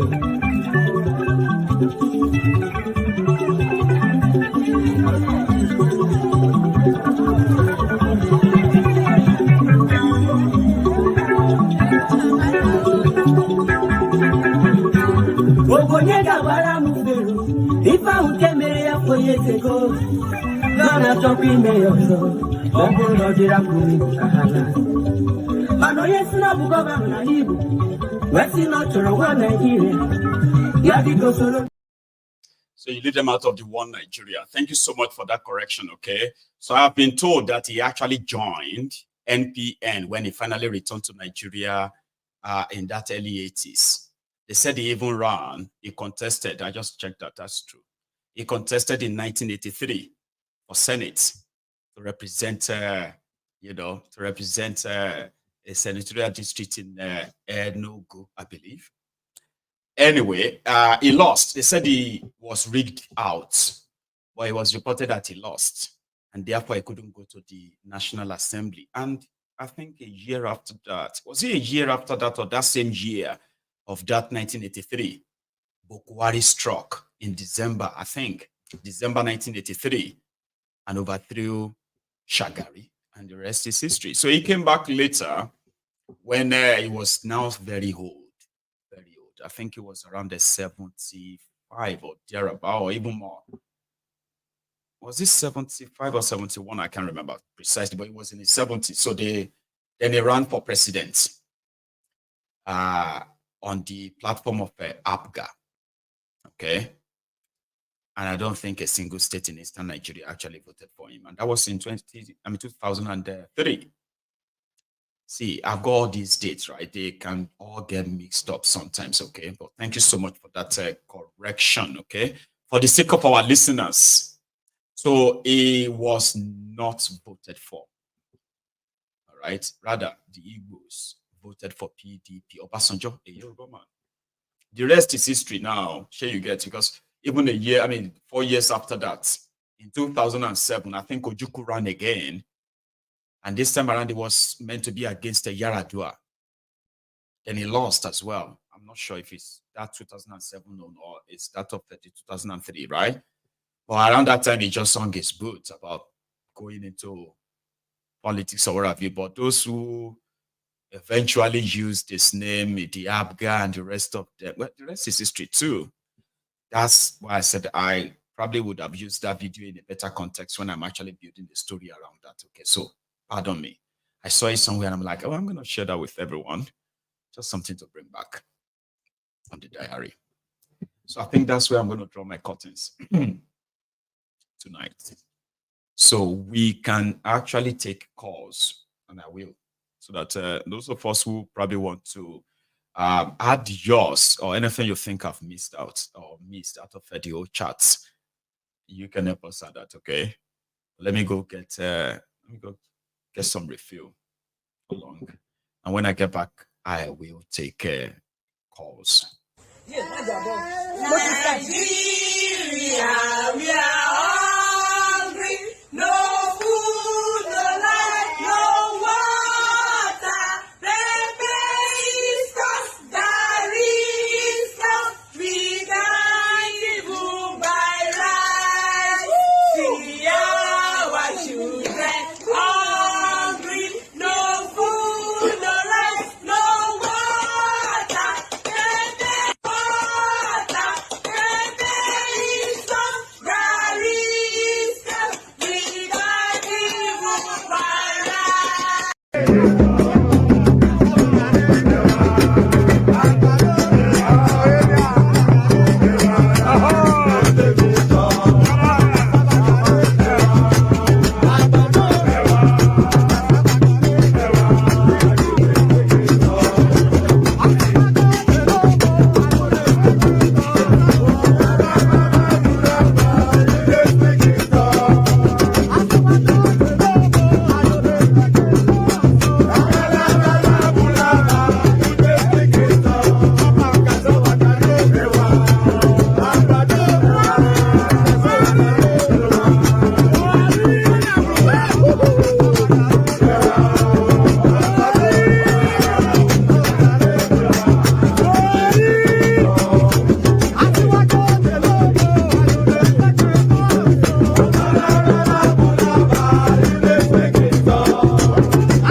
I do have a caller. Thank you so much and welcome back. Here, hello. My first caller tonight. Hello. Hello, Mr. Maigu. In fact, you are trying. You know how to dance properly. You think so? I think you need to keep it up. Thank you so much, Baba. How are you this evening? Yeah, I'm fine. Grand. I'm fine. Thanks so much. Oh yeah. Thank you for what you are doing. I listened to you this afternoon when you were talking about seeds. Where is it genetic modified seed or genetic modified food? That's what they call it. They say genetically modified organism, GMO. About see the name, Seth. Did you see the picture too? What they look like? Yeah. But it's scary. It's very scary, to be honest. So now, what they are trying, they want to Americanize Nigerian food market. Yeah, I can see that. So, here in Europe, they have this organic and they have ordinary food. So now they will now create that option where people will just go for the cheaper version, which is that perhaps, that's the way I'm thinking it in my head. So that, and then Tinubu will, of course, cash in from it. At least, perhaps he will. Bill Gates is giving them money, right? They will come and say, oh, Bill Gates is going to give $100 million to farmers, right? Yeah. Then the farmers will now be given the GMO seed. So the $100 million will go to the politicians. The seeds will go to the farmers. So at the end of the day, they will use that one to campaign for themselves that, wow, look at what we are doing. We provided this seed for you guys so you can plant it. They completely put the consequences at the back burner because that doesn't really matter if down the line people start developing health issues maybe in 10 or 20 years to come. Of course, Tinubu and his family has already They are like no longer responsible for whatever anybody is facing. They are no, so and then even if the market is kind of giving a different, when we have these genetic foods and then we have these natural foods. So the same Nigeria that we are in here, they will start, making it difficult to be able to trace that which one is genetic modified and which one is not. So before you know what's going on, all these scammers, they will start selling the genetic modified one as like the original food, the manual, So Nigeria is up for a very difficult time coming because the youth, we in Nigeria, we are not ready to fight for ourselves anyway. So what can we do now than to carry the Babiala, to allow the politicians to continue to carry their Babiala plates, start begging around the world for no real one. Yes, no real one. For arms. Yes, for arms because there's no food, and then because I don't understand how can a nation prosper without being manufacturing something, without exporting something. The oil that they depend on, is running out. Yes. They are moving on to a next level in Europe, in every other part in the world. So, and again, before I finish, this genetic modifier, immediately America achieved to put Nigeria, to make Nigeria to become dependent on this seed, you will see everything will change. That's when they will start saying, but you need to pay for it. Yes, now. They've made you don't pay, we can't give you. Yes, to depend on that thing. And then, this notion of, making that dollar to become something more important than the culture, the values of the entire folks, entire, a country, is wrong. And these are our politicians, because of what they want to steal. These dollars that they want to steal, they turn a blind eye on it, and then completely, of course, they will be talking to themselves. But is Nigeria a country? I don't think so, because they've divided themselves already anyway. So they are just looking for who is going to, laugh last. So because one day they know deep down that this Nigeria will break, something will trigger somewhere that will cause this thing to break. So everybody is just trying. It's a race of let's catch what we can now before it's too late. Which that is what Tinubu have done. And then I'm pretty sure he might be thinking about it that, well, maybe there won't be Nigeria anymore by the time he finishes his tenure. Maybe it's going to be, So it's quite unfortunate that there's no. Because there's no real explanation for the level of unpatriotism we are actually witnessing in these guys. Yeah, they show it every now and then, and they don't give a damn about that country, right? Yeah, there's no level playing field ground for anybody. There's no justice. There's no, and when things like that are not in place, there's no way an ordinary person, a ordinary boy who is striving to become somebody in life in Nigeria to really achieve anything, because the one that have opportunity up there, who knows the politician, will first, even if they don't know anything, as long as you know somebody up there, of course they will push you to. That's why we have failing organization, failing, quack doctors, quack hospital, quack this, quack that. They will give licenses to people who are not meant to be importing things. They will import this. The same thing goes around. Thank you so much. I'm going to go take another one, okay? Thank you, sir. Thank you for listening. God bless. So much for calling in as well, Baba. Thank you. You have a good one, okay? Yeah. Is adding something that I've actually probably missed out on, okay? Baba, drop it in the comments. I'll read it. Here is another caller. I believe this is Charm. How are you? Hi, good evening, Marigo. How are you? Good evening to you. I'm very well. Thanks for asking. How are you? I'm okay. I'm listening to you. This is like my usual now. Nobody disturbs me at this time. Oh yeah, you are by yourself, right? I'm all by myself. They know I'm listening to my ego. My husband walked in and saw the screen. I was like, oh, here we go again. Well, that's fair. At least I easily just enjoy it, and then without much disturbance, without missing anything. Disturbance, yes. No. I don't have a lot to say enjoy it while it lasts. While it lasts, before they come and look for me, right? Exactly. And the whole place is going to be more chaotic again. So, yeah. So let me just commentary. Sometimes just maybe like discussions. Because I mean your talk is excellent as always and always on point.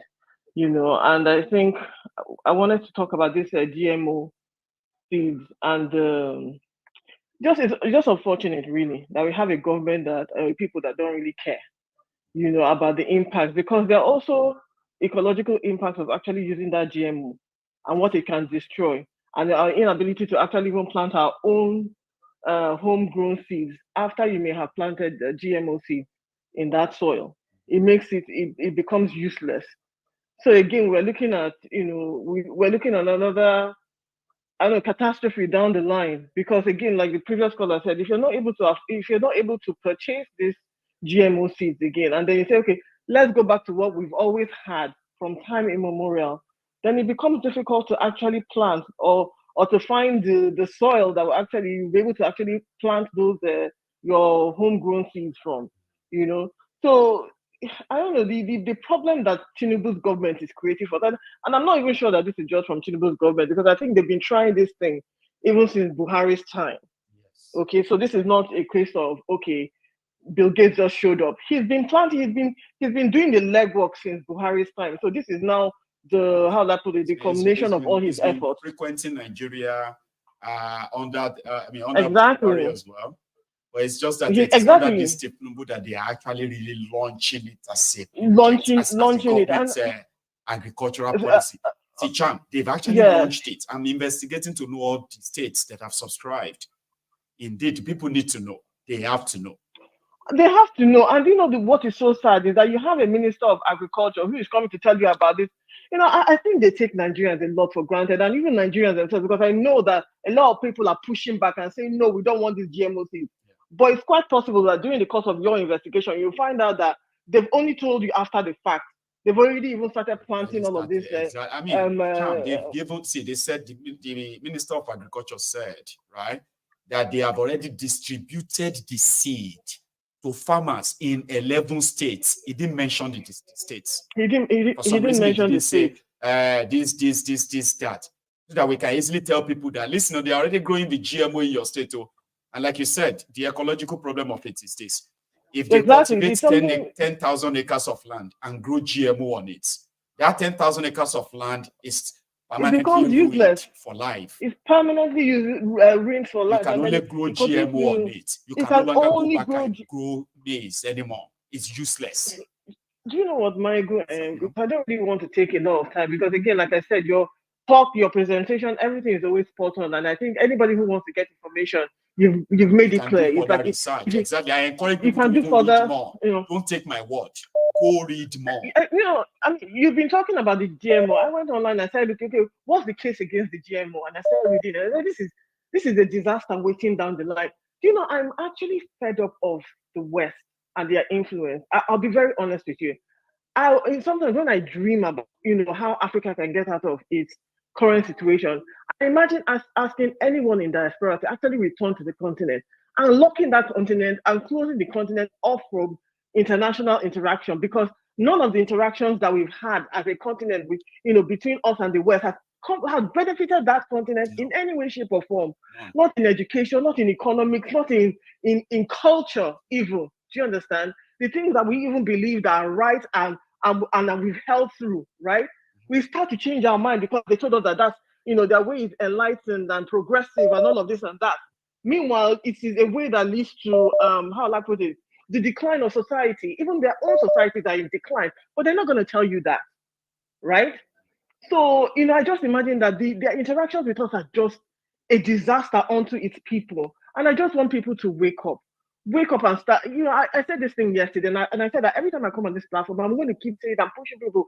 Listen, you need to take your country back. You need to take your land back. You know, you need to push these people because they're not there for you. Like the previous caller said, you know, you plant this GMO, it becomes an ecological disaster for us. Not only ecological disasters, but even health issues. Because people think that science is God. Science is not God. Science doesn't have all the answers. No. You know, if you want any proof, COVID is a very recent proof. They told us that, you know, distance, don't take the vaccine, don't take the vaccine, you'll be fine, this and that. And at the end of the day, look at all the health implications that have come up for people who have taken that vaccine, right? You know, so science doesn't have all the answers, you know, but to them, science is God. And look at now, they produce this GMO seeds. You know, what is going to give birth to down the line, we don't even know. And like some other commenters are saying, we already have a compromised health system. So who is going to deal with the impact or the fallout of all of these experiments that they're carrying on in the country? And again, it still boils down to what their desire for the continent is. And Africa without Africans. If the GMO is going to finally take us out, all well and good, less of us to deal with. So my people, let's do what we need to do to save ourselves, and so that we can have a people and a continent to come back to. Otherwise, you know, will be a different demographic in the continent. Appreciate that. Okay, let me take another one as well. All right, you have a good evening. Okay, so that's a charm, ladies and gentlemen. Here is another caller on the line. Hello. Yeah, my good general. Yes, sir. How are you? Lake City again. Hi there, Lake City. Yeah. How you doing today, Baba? Yes. Yeah, good. So, just a quick one. I just first, as usual, I just want to thank you for what you've been doing and the effort you've been putting into this podcast of yours. Is a very, very wonderful podcast, and I always encourage everybody I know to join in the podcast and, you know, learn, because this is some kind of education you're giving a whole lot of us here. So thank you very much. To do this to get educated myself, you know that. So thank you so much. Yes. Yes. So not to take much of your time, I just have like 3 things to talk about. First is the $700 million aircraft for the presidential jet. I mean, like in a time when we've been talking about cutting costs of governance and everything, and they are bringing this now, and he has the guts to even give the contract to his friend. I mean, like Nigeria is, I think we're in trouble, and I don't see any light in the end of the tunnel. There is no hope. There is no hope at all, you know. And now I read somewhere that he flew to South Africa, and I read that the plane he used to go to South Africa was the same Chagoury's jet. 100%. That was what he used. Not check. Oh my God, I forgot the registration number. I'll look for it. Okay, you can easily tell the owner of a aircraft by checking the tail number of the plane. You will see a number there, exactly. Right? You can search it. Exactly. It will tell you the owner. It will even tell you even if another management is managing it for him. Chagoury has left his plane for Thiefnubu for the past 1 month. They just only told us he used it to South Africa. He's been using it everywhere for a while. Nigeria president. Yeah. I mean, and do you think it is for free? It is not for free, of course, absolutely. But I'm talking about the putting the life of the president of a country in the hand of a private foreign citizen. Baba, there is an implication for that. It's like Joe Biden, right? Joe Biden flying in one of his friends from Lebanese or one of his friends from paying him, paying him also from American money. Paying him. Exactly. I mean, Nigeria is not real. No, it's over. Well, yeah. Second point. Yeah, second point. I'm talking about Ojukwu, and I just want to mention that when Ojukwu ran for president, he lost his local government. Not talk about Anambra. He lost Anambra, but he lost his local government. During the Anambra people voted for Obasanjo. Anambra people voted for Obasanjo twice. Yes, they voted for Yaradua. They voted for Jonathan and Ijoman. Yeah. Yes. So I think he even lost in his polling unit. I'm not quite sure, but I think Ojukwu lost in his polling unit. So it wasn't about the whole rejection was so real that even the Igbos that voted against him felt embarrassed. Like it shouldn't be that bad now. It wasn't a rejection per se. I wouldn't call it a rejection because he's loved. But the Anambra voters most times, they vote not because of sometimes not because of sentiment. If they just believe that you are better, they will rally around you and then vote for you. I think that is what really happened. And he wasn't. I don't think he felt bad about it. At least he got his state when P2B came in as an Abga governor. Yeah. So I think he was satisfied with having a state. Irrespective of that, and he was able to get to be. I get that. You're right. Okay. So that is it. And talking about the GMO seeds, it's really heartbreaking. Talking about these things, and we know that there's nothing we can do about it. I know that the seed is already here. There's virtually nothing we can do about it. And this is like when these seeds are coming in, we are addicted. It's just like someone giving someone a hard drug and you are addicted to it. You can't do without it. The supply will keep supplying you. That is how it is. And it will keep selling you. It will keep determining how much you'll be able to afford to buy as well. If you wake up tomorrow and says, I'm no longer selling it to you for that price anymore, you can't go anywhere else. You cannot even say, okay, you know what? I don't even want your GMO anymore. Well, I'll go buy corn, Jerry, and plant it. You have no option. You have no option. This man has been, Bill Gates have been developing these things for so many years, or for like over 10 years. Because for over 10 years, man. Yes. If you go to YouTube, you see his videos 10 years ago, talking about the GMO seeds. And we all know that, I don't know, but I'm not really comfortable with him, even what happened during COVID and what we are hearing now, the things, the shady things. The question I used to ask myself, Lakeside, is that, wait, what is this thing with this Western world? With everything that is natural. It's like everything natural is, to them, is not normal.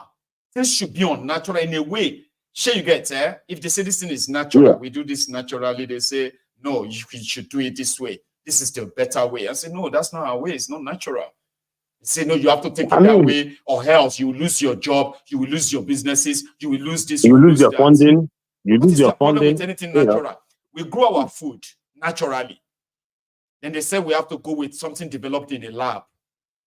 And if we don't, go on. Yeah, I'm not being mistaken. They do it here in the US too. They do. A lot of farmers. In the US that have them. Even though they control the plantation in the US. Right? He has bought most of the lands in the US. A lot of farmlands. He's been buying farmlands. And I heard in the radio, I was yesterday when I was driving, to work, like someone came into the radio talking about, I think, these people they call the Amish people. Yeah. The Amish people here, they live like in a secluded life. They don't really, most time they ride horses, they have their farms, and they eat their food. So they are like they eat their what? They eat what they grow. So now these big corporations are forcing them out. They don't want them, like, they'll come up and tell, oh, your cows and your milk is unhygienic, you're not giving them the right, like they say their cows fatty. They say when cows fat, it's affecting climate change. This is a serious thing, when we say research, they put forward though. So cows, they say cows, the world shouldn't have cows. Do you know that I'm promoting that too? Like we shouldn't. There are some lab developed meats. They're already selling them in shops. Meats. Yeah, for vegetarians. Yeah, like fish meat. Yeah, they have that. Hey. I mean, it's really bad. And the problem I have with Nigeria now, the big problem I have with Nigeria is, unlike every other place in the planet, when you go to a grocery shop, for example, and you want to buy your veggies, when you come there, you see, if you want to buy, let's say you want to buy a crate of egg, you see the ones that they tell this is organic and that is not organic. You can choose and say, okay, let me just go and buy the organic, which is a little bit more expensive, or you want to buy the ones that they pump, like with the GMO kind of things. But in Nigeria, you don't have that option. You don't. You just take everything on you, and you are just on your own. You just take it. I mean, it's sad, but as I said earlier, there's virtually nothing we can do, and for now, unless if we go by, I don't even believe that what happened in Kenya, that people in Nigeria, and if you notice that thing that happened in Kenya, it looks as if the news, they are suppressing it in the news because it didn't gain traction in our news in Nigeria. It didn't gain traction. They didn't see that riots and everything. No, but they didn't really show it that much in Nigeria. So, I mean, let's I don't know. But thank you once again for what you do. I mean, like, system, that's what they would do. Yes. Fence out all the news that people could have access to motivate or encourage them to stand up to, right? But we won't give up. Yeah. Thank you so much. All right. Thank you so much. Okay. All right. Have a good one. Okay. Now that's a Lakeside there from the US. You too can call in. The number is on the screen. Use it. Also, right, if you have been here all the evening, remember to like the broadcast. That's to show that you are here. If you don't like it, it means you were never here. And that's unfair if you think about it. Here is another caller. Hello. Hello, hi, Mayegun. How are you? I'm very well, sir. How are you? Very fine. Yeah, I mean, like the lady that called prior to the other guy that just been speaking, she said something, they actually want Africa without the Africans, Yes. And the whole process, you understand that is a gang up against Nigeria, is a gang up against the African community, because most of the GMO that you take, causes cancer. It causes a lot of issues, health issues, They cause within. infertility, sir. They can make your system to become So resistant to many things. antibiotics. Who doesn't need antibiotics to fight bacteria in their system? Imagine Exactly. you get something that they say you need this antibiotics, but it's not working on you because your entire system, your DNA has become altered. Antibiotics don't work for you. So it's not supposed to just die. Yeah, absolutely. And again, the issue of people driving people from the farm is planned. That's why the government can't do it. Because once the farmers are driven out, I mean, what is next is for the international corporation to come in and seize the land. It's pre-planned. It's not as if government cannot defeat Boko Haram or all these guys. They can do it. It's very easy to do. I'm very, very honest with you. But it's pre-planned. And, the Western nation actually installed Tinubu for sure. You must understand that. And they cannot install any leader that they can't have influence over. Do you understand? And that is why there's nothing they ask Tinubu to do that he's not going to stand on to. Just confirm that, except the people rise up against the government. Stop these people. Chagoury has been there for a long time. When Obasanjo came, Since Abacha time. Yeah, Obasanjo actually deported those guys out after You this. remember, Abi, all the Chagouris. That's the first time I actually heard about their criminal activities. Yeah, they were actually when Obasanjo deported all of them. Yeah, deported them back because they're actually serving the international community basically. Yes. And I mean, so there's a lot of things that I would love to say. Hello? Baba, I'm with you. Yes. So there's a lot of things I would love to say because a lot of us don't research. We don't do anything except the people rise up. Except the people rise up. You see, democracy is just, I mean, I don't even think your vote even counts. And that's something that ordinarily should tell everybody that there's no democracy. It's not. It's not. It doesn't count. It doesn't count. When you can't really choose your own leaders. It's just a facade that we're going to vote. Already they know it's going to be delayed. It's just facade. Yeah. Anyway, thank you so much. Okay, for dropping that with us for us. I'm based in Scotland, actually in Glasgow. I mean, this is the first time I've been getting across to you for a very, very long time. I know. I'm speaking with you for the first time. You're in Glasgow, did you say? Yeah, I live in Glasgow. Yes. This is my something. A lot of people live in this Glasgow. In the last 5 years, especially in the last 10 years, a lot of people have moved to this Glasgow, right? Or some of them are always like, I never knew you live in Glasgow. I was like, I was in Glasgow. Come on. So one of these days, maybe I'll run into you too. I think one of the things I got to know you in Glasgow, I think you actually do a baptismal class for your son in a church, in one Catholic church in Glasgow. Daughter, yes, 2 years ago. Your daughter. When I said that, so my age is in Glasgow because we've been in Glasgow for almost 16, 17 years now. Wow. And I come to govern often. So okay, you know something, sir, right? Hopefully, right? Hopefully I will run into you one of these days. Or better still, you will call more. Okay, you call often so that no problem. Thank you so very much. You've been a blessing to every one of us in diaspora and also in Africa. Thank you. God bless you. God bless you for all the support. Okay, it's such a pleasure, talking to you. All right, thank you. You have a good one, sir. Yeah, that's a good one. Please, if you know you are living in Glasgow and you are always watching Mayegun, please do me that favor. Okay, this city has become kind of like so small, and it's like everybody just kind of managing their own, minding your business, right? So 12 years ago, when I got to this city in Glasgow, right, I met a lot of people. And most of the people I met here, they were like older people. Okay, I was friends with older people, and I kind of feel comfortable better with older people. No joke. Okay, when I say older people, I mean like people who are like my egbons, who are older than me, like 10 years, 5 years, 20 years, honestly. You could call them those who could give birth to me, but they didn't give birth to me. So yeah, it used to be very fun. You know, you get to know where we're going to have house parties. You get to know where we're going to have, football weekend. We get to know where we're going to have barbecue weekends and all that stuff. All of that stopped when some of my friends started moving out of Glasgow or just got busy with life. And I got busy too. I got busy too. So if you are in Glasgow and you now know that Mayegun actually lives here, right? Please make effort to call in and tell me, so that one of these days I will just organize a get-together. All of we, the Glaswegians, let's meet up in Glasgow Green. And then everybody, Mayegun's friends in Glasgow, all over the place, they can come to Glasgow Green, where we have drinks, food, snacks and all that. Because I know this Glasgow, we have more and more and more Nigerians than before. And it was 12 years ago, honestly.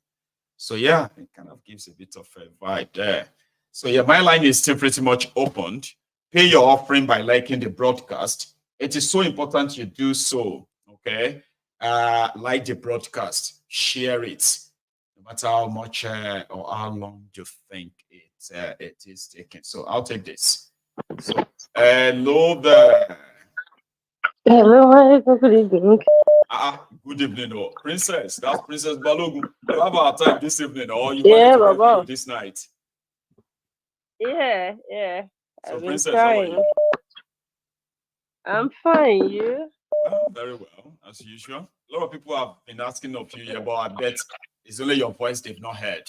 They have been seeing you in the comments so far, because I know you are very It definitely. I've been there. So yeah, I've been here there. we are. Princess. The GMO. I just came in actually. Yeah.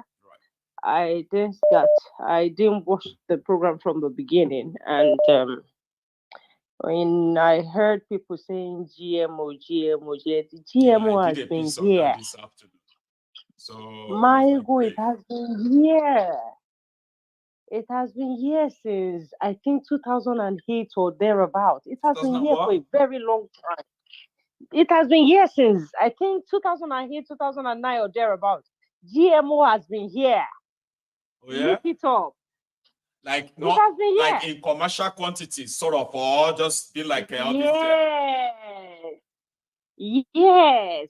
If So it's you been in guys Nigeria all can along. remember very well, Mayegun, there used to be a time we used to have only this white maize. Yes. Can you remember? Yes, I can. Consciously or unconsciously, the yellow maize started coming into play. People started accepting, oh, it's soft, it's softer, it is sweeter, it is kiniko, See, the influence, like Cham said earlier, that the influence of the West over Africa, it won't stop. Oh. It will not stop. It was colonialism at first, yeah? Then they said they were going to abolish slave trade and all that shenanigans, and they did. It is neocolonialism now. Maego, I've said it severally here, and I will keep saying it. It is a diary program. People can go back and watch and listen to what we've said over time. It's like we are repeating things, but these things we are repeating are new to some people. So people will keep learning day in, day out on this program. That's the way it is. That's the way it has been. I have said it here. How would you see, even flies, insects? You have pests on your farm. You have to use pesticide and, other things to chase them away. Pests will not go on a farm where you have GMO, where you plant GMO. When God, the law of nature that says you should plant a seed, it grows into a tree or it grows into something, then you harvest the fruit. Then the fruit, you get the seed from the fruit again. Then you can recycle that. The law of nature didn't make mistake, Maegu. No. There has been seedless grapes around since 1998, 90, That 2008, 2009, we've been having seedless grapes. People even prefer it because they won't have to go through the rigor of, biting through the seed of the grapes. They just take it and that, in fact, children loves it more. I love seedless grapes. What is? So does that mean seedless Yeah, grapes what are GMOs? They are. Anything that doesn't have seed has been genetically modified. It is common sense, Baba. Really? Anything that does not have seed, there has to be seed. There has to be seed. Right. You see papaya, you see pawpaw around, they open it in the middle, there is nothing there. So these people are coming. What does Bill Gates stands for? Yeah? The population of the world. You will find out that majority of us that are sitting now, that we start feeding our children with this GMO, we never become grandparents because these kids will be sterile. Ṣèbí tó bá léso lára, léso ara ẹ máa germinate ló máa fi bímọ. I keep asking us on this program severally, people keep coming up with different bullshit and nonsense. Why should the West, yeah? Why should their money be bigger than our own? They not get anything. Why should 1 unit of their money be 1,000 units of ours? Why should there not be refinery in Nigeria? Why has refineries been collapsing here? Corruption. Why did they push Dangote to the forefront? Somebody called me from Rotterdam and they were trying to sell Jet A1 and diesel.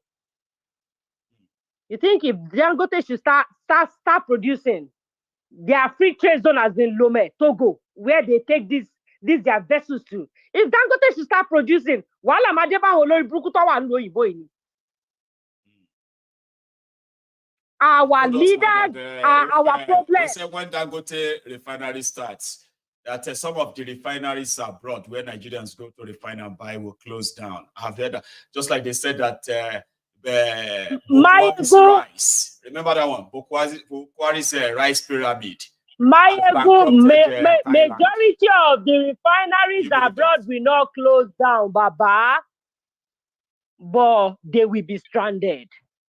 It is happening. I mean, that industry. That will be dropping patronage and all that. Yes, because if you are telling me that you have Jet A1 in Rotterdam, Jet A1 that I've been looking for months. If you're not coming to me now that you have Jet A1, and these are not small companies, these are big shots. You have Jet A1, you have diesel. Oh, and be that. It is here. We can get it here. So will it not be easier for people in Lome? There is a free trade zone to get diesel, to get fuel, to get petrol, to get everything from Nigeria. It is just a stone throw. It's different from coming from Europe to Africa. That's why I'm going to say the mafia in oil industry is far bigger than the one in the drug industry.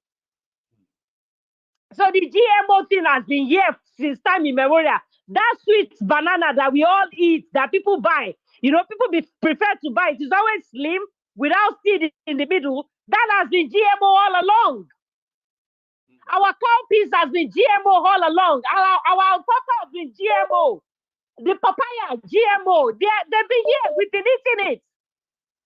Hey. So like you said the last time, that people should start planting their own food. You can't save the country by asking people to plant their own food. You need large-scale farming, natural farming. There's people that the government people should invest in, right? But right now we are now the telling people at the end of power, are they ready? Are they ready? Are they ready I'm just saying that not to use this thing? Yeah, it is their failure that will now make us advise people to go and grow their food. And our people are so docile, they will not come out for anything. But it's a matter of time, princess. I said it during Ansars that with the amount of hunger, I phoned in and I said, with the amount of hunger in town now, I told you they released the addresses of those warehouses where they kept noodles for a reason. Indeed. I said it at the time. they brought those addresses out for reasons best known to them, because a normal man, when they are hungry, it's always very easy to manage. But when they see their children hungry, they'll go to any length. People were going to come out, people were going to do things. So they brought hunger again. So people will definitely rise. The West should continue doing whatever it is they are doing. IMF will give us bone. Yeah? I know. Before we swallow it, IMF will start asking for what is not missing. International motherfucker, because I don't know why our people keep going back to these people. American dollar was created as a debt. I don't know why you keep going back to this.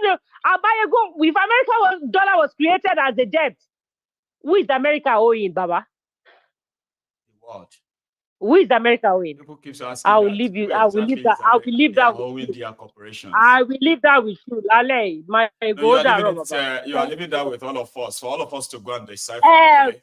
So thank you. All of us. Who is America owing? I know. Who are they owing? The Bank of England is to England, yeah, as Vatican is to Rome. It is as easy as that. These people are just playing everybody. You go, you print paper, you bring it out with hologram, and you make it glossy, and you call that money. Is that what money? Is that what has been backing money all along? So now gold, they back money now.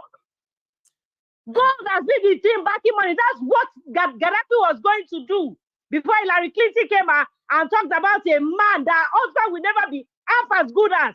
We came, we saw, and he died.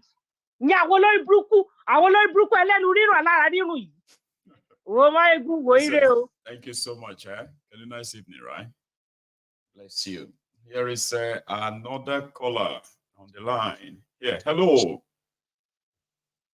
Hello, my Yugun General. Oh, the African Wahala. It's like it's the roll call of veterans this evening. How are you, Baba? Oh, I'm doing very well. Tonight is on fire. We have to contribute. Bless you. Please.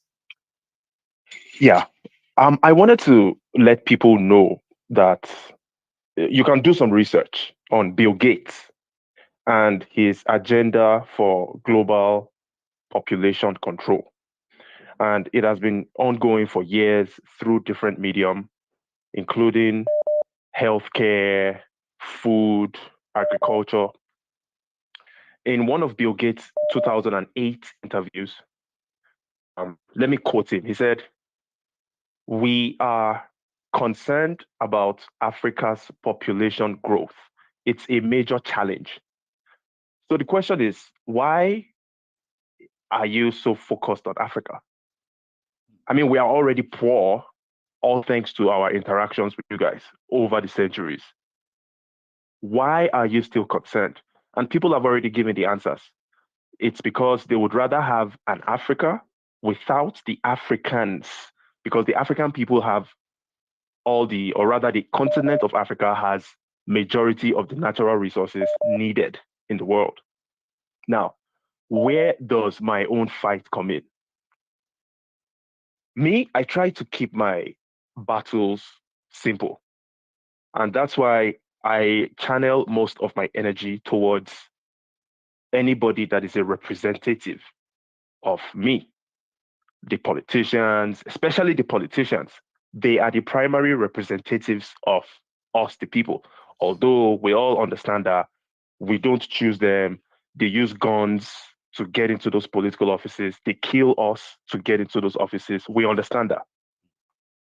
So the only solution to this mess that has been going on forever after slavery, our first contact with the so-called West Europeans, colonization, now we are in neo-colonization. The only solution is to make sure that our representatives stop collaborating with these imperialists. That's it. And how do we get that done? Kick them out of the office, whether it's violently, in the case of Nigeria. I mean, in Kenya, for example, they still have some hope. They can still protest. The people are still patriotic. When you come to the west part of Africa, we are not patriotic any longer. We no longer love our country, most of us. And even those that pretend to you that they love the country, they don't. Nobody actually loves Nigeria. For the most part, some people are still delusional, thinking that they love Nigeria until they become more informed in the future.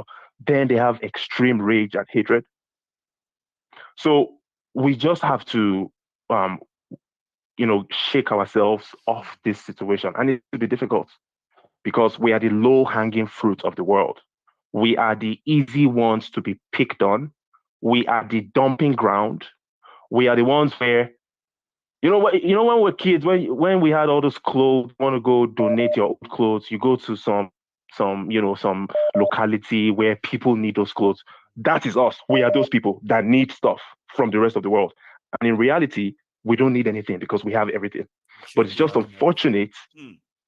Yeah, it's just unfortunate that this is what it is. I mean, look at us. In 1956, Europeans discovered oil in Oloibiri. They dredged the oil up until 2024. Shell BP, Chevron, Mobil, they all left after completely destroying the environment in the Niger Delta. People are dying of cancer. The farmlands are completely destroyed. The rivers are polluted. And Shell packed up their bags and left for the 60-something years. That's what will happen to these GMO corporations once they give them land. That's exactly. They will do what they want to do. Once they are done, they'll leave. And they will leave. Be looking at those land as dead lands. I mean, my brother, how can we as a people be relying on the rest of the world to feed us? We can't even manufacture food for ourselves in large quantity. In order to manufacture food, you need to import tractors from China, from Europe. We can't even manufacture tractors. Not because we are not intelligent, but our circumstances makes it impossible. We can't defend ourselves. We can't exploit our natural resources by ourselves. We have to allow Europeans have to be in control. And it's not like we can't, like I said, but the system is overwhelming. Yes. It's full of corruption, and it just makes it almost impossible to move forward. And it's just the African story, the Nigerian story. Yeah, they kept the people so incapable, so helpless that they cannot change them. You see, and they still call it democracy, yes. African Wahala. In a democracy, you should be able to change what is not working for you. You should be able to choose your leaders, right? But in Nigeria, you don't have that right. It's a luxury. Like it's not my brother, it's not a democracy. I mean, we know, at least a small demographic of us, we understand that this is what they pretend to us. It's a democracy. It's not a democracy. We understand because they use machine guns to kill us during times of elections for them to get in. So it's not a democracy. And plus, whenever we have a democratic election, fake democratic election, those people that build people to get into power, they are praised by the same Western people that are trying to teach us democracy. So we are in an infinite loop, my brother. I don't want to take all the time. Let me let someone else call in. Thank you so much, my brother. Prince, yes. The African Wahala. Here is another caller too. So please, one second. If you are still watching, okay, it is ideal. I was going to ask us to take the offering to 1,000, but it seems like the remaining 1,300 or 400 of us on YouTube have chosen not to, I don't know, like the broadcast. Take it further before we call it a night. We only have just about 10 minutes to go, though. Here is the caller. Hello. Hello. Are you there? Hello, Mike. Good evening. Good evening, sir. How are you? It's Michael. Michael from Turkey. I remember. That's a brother. Michael from Turkey.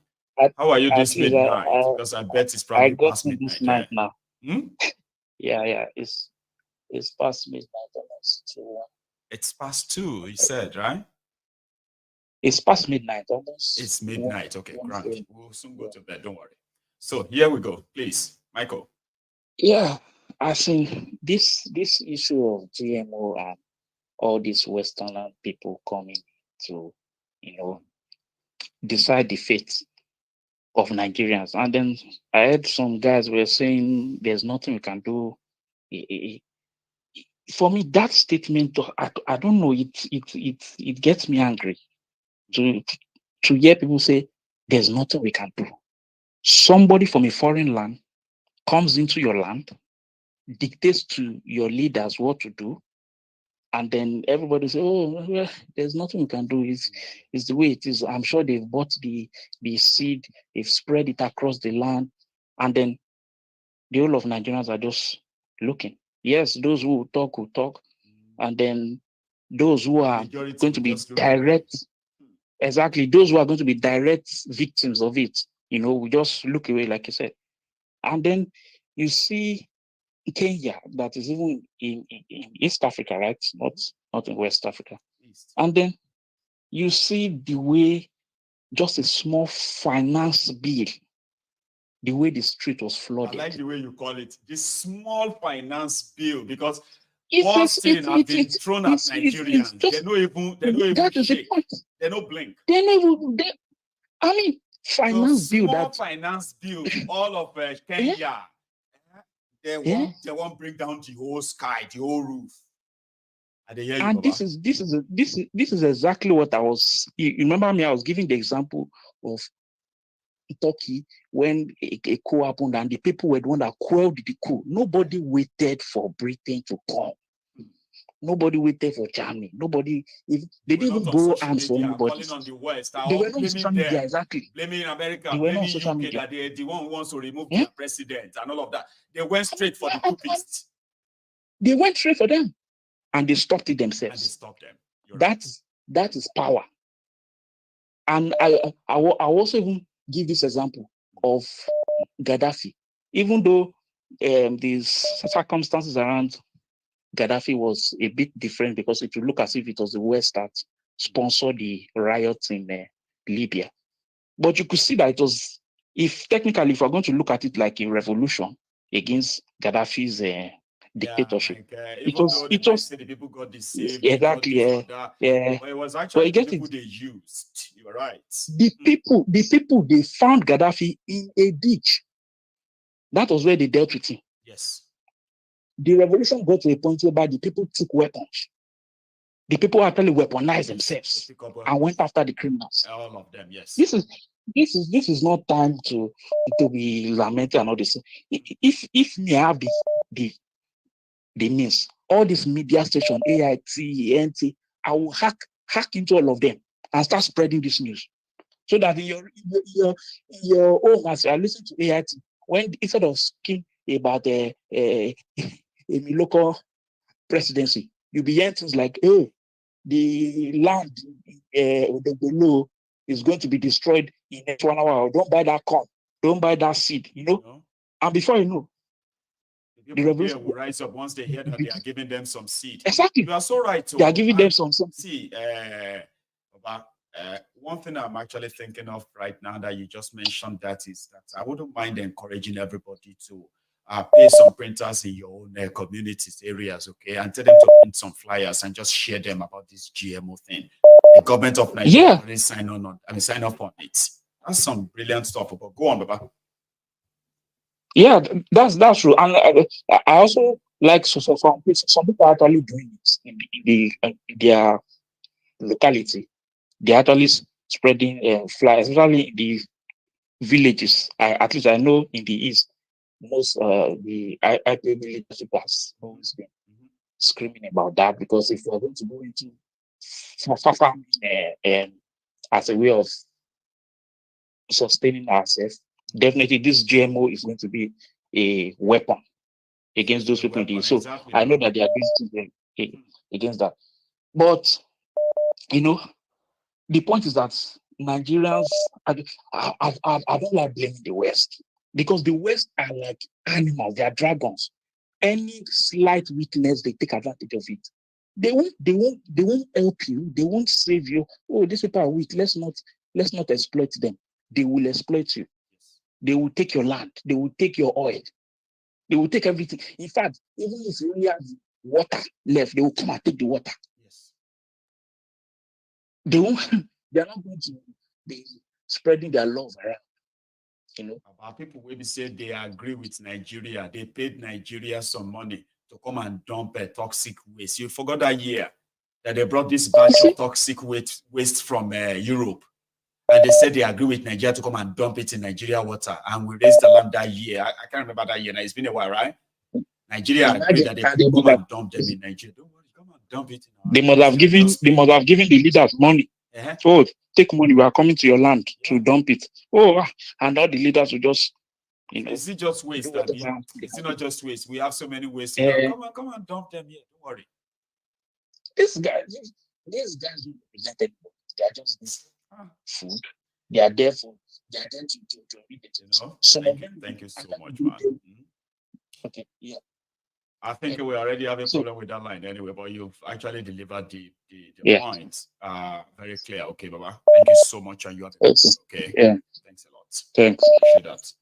Now, finally, I am going to take. Oh, did I just miss that? Sorry about that. So here is my last caller tonight. Hello there. Hello, my good general. Yes, sir.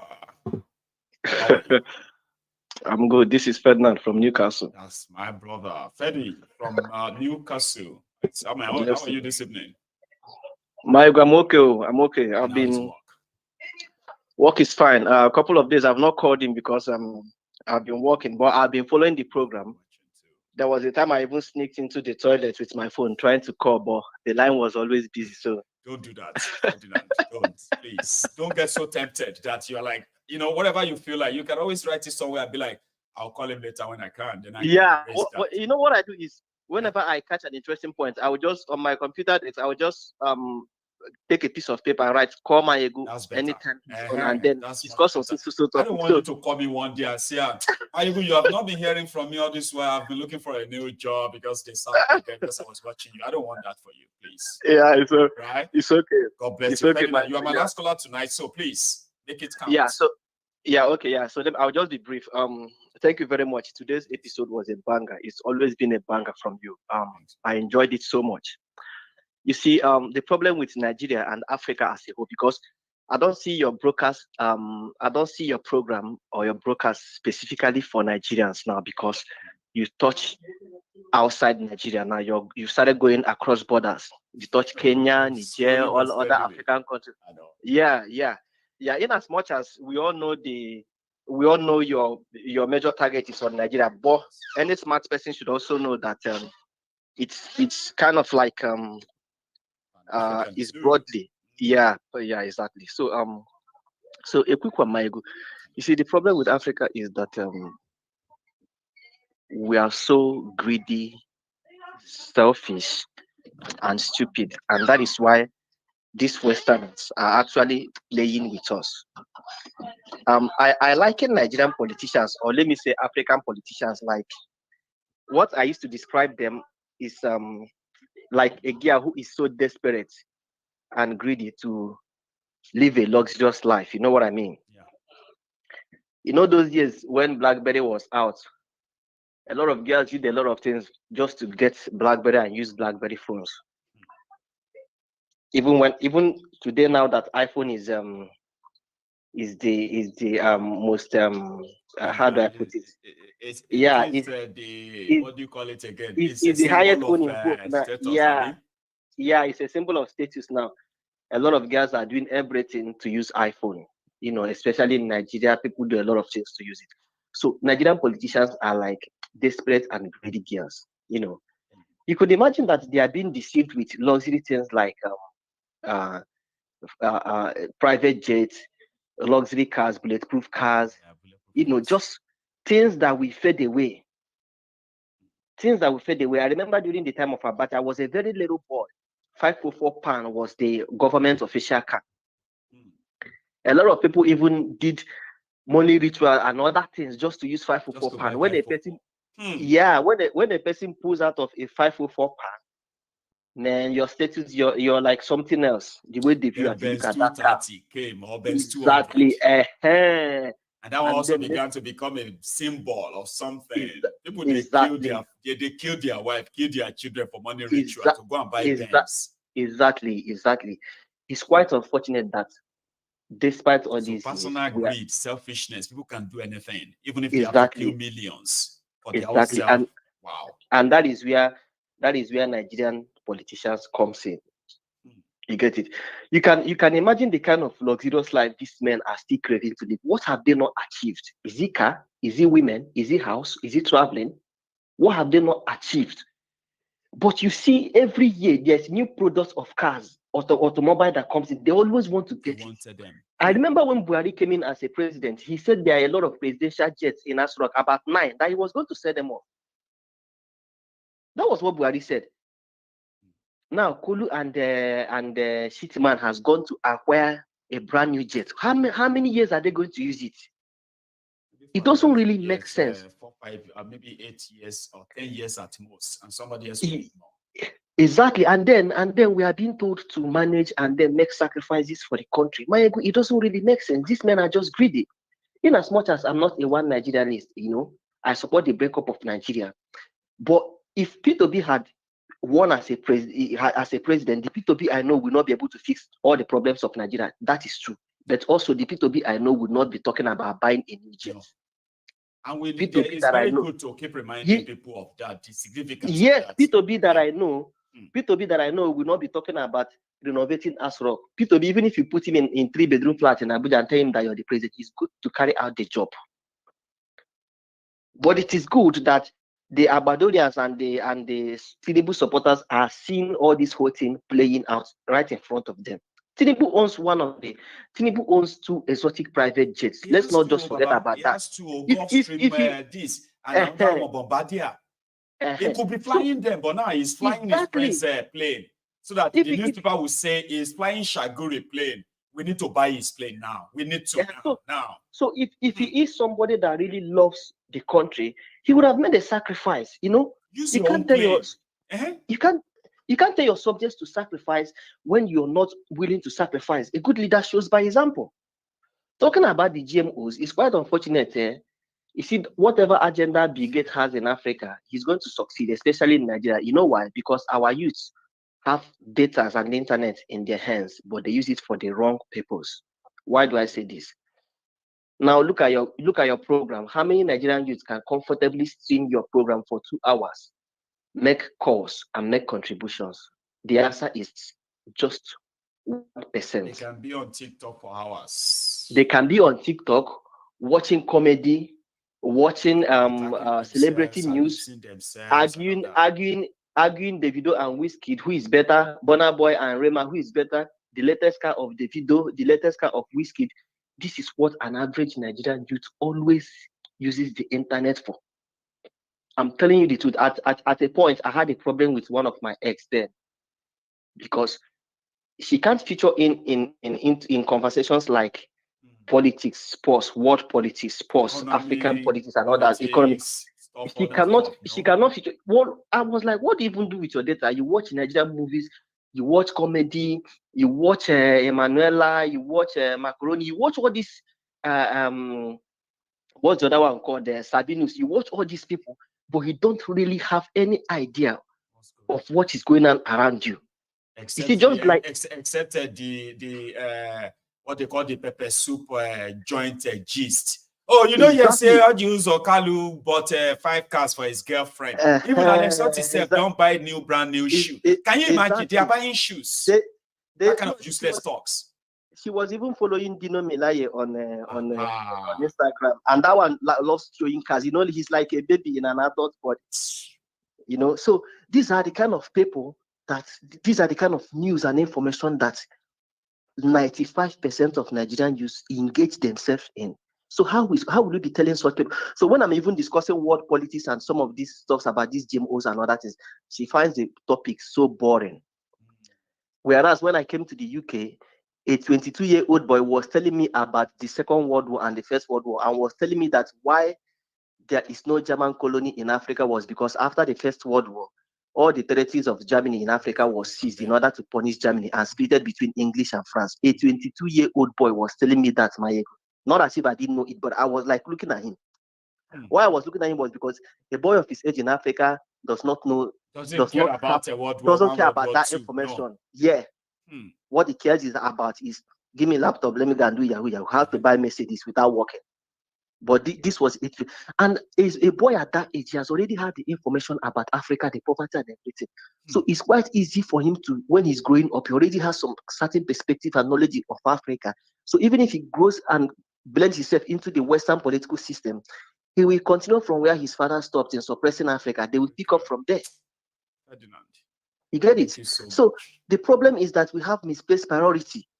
But like the example you made with the tomatoes, one of these days, since we keep getting expensive and out of hand, then maybe people will start coming to their senses and say, "Oh no, we need to do something about it." Right now, can afford it. Okay. Yeah, right now they can afford 5,000 naira tomato and 10,000 naira tomato, but very soon they might not be able to afford 50,000 naira tomato, and maybe that time they might begin to hit the street by fire by force to get rid of these criminals. That's all I have to say. Thank you very much, my Ferdinand. Okay, thank you so much. Okay, for finding time to be part of this again. Yeah. Bye. Stay safe, man. Right. So that's a Ferdinand, ladies and gentlemen, and this is where we are going to draw the curtains. And I want to say a big thank you to all of us that's been part of this this evening. Okay, I'm going to see you again tomorrow. And I hope you will be here too. So don't leave without dropping your own offering. Like the broadcast, you can still share it, even though you've shared it before. And I will see you tomorrow.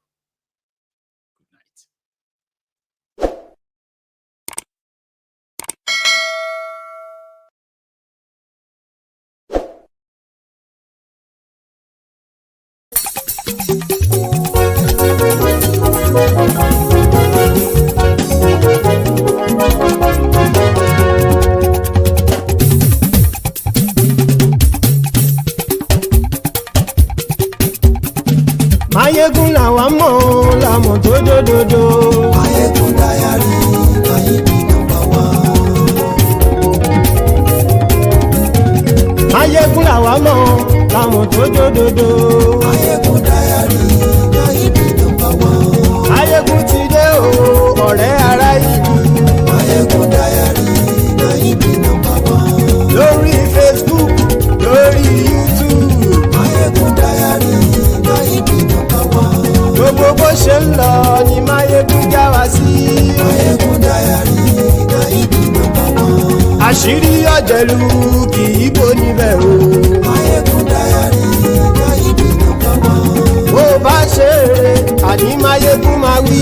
Mayegun dayari Mayebi number one. Ó sì tún ṣe eré wàá gbọ́ níbẹ̀ o. Mayegun dayari Mayebi number one. Mayegun diary politico. Mayegun diary Mayebi number one. Godfatherism kò sí lọ́rọ̀ Mayegun. Mayegun diary Mayebi number one. Ẹ farabalẹ̀ sẹ́ o kẹgọ́rọ̀ lẹ́nu o. Mayegun diary Mayebi number one. Àní Mayegun làwa mọ̀ tó dòdòdò. Mayegun diary Mayebi number one.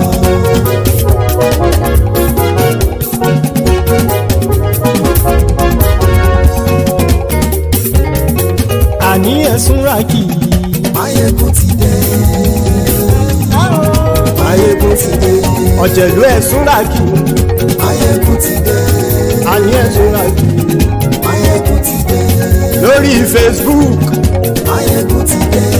Àní ẹ̀sùn ràkì. Mayegun ti dé. Lórí YouTube. Mayegun ti dé. Àní ẹ̀sùn ràkì. Mayegun ti dé. Bọ́ bàbá gbé wúrẹ́. Mayegun máa wí. Àní ẹ̀sùn ràkì. Mayegun ti dé. Ijó ìgbádìyẹ. Mayegun máa wí. Àní ẹ̀sùn ràkì. Mayegun ti dé. Bí pẹ̀sìdó bá rúfin o. Mayegun máa wí. Àní ẹ̀sùn ràkì. Mayegun ti dé. Bí gómìnà kówó jẹ. Mayegun máa wí. Àní ẹ̀sùn ràkì. Mayegun ti dé.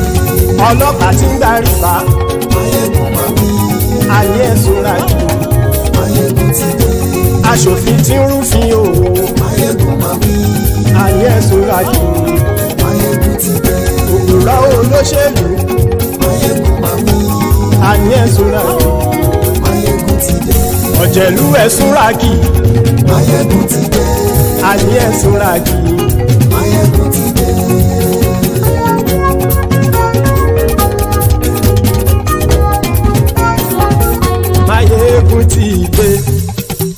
gbogbo ọ̀jẹ̀lú ẹ̀ súnra kì.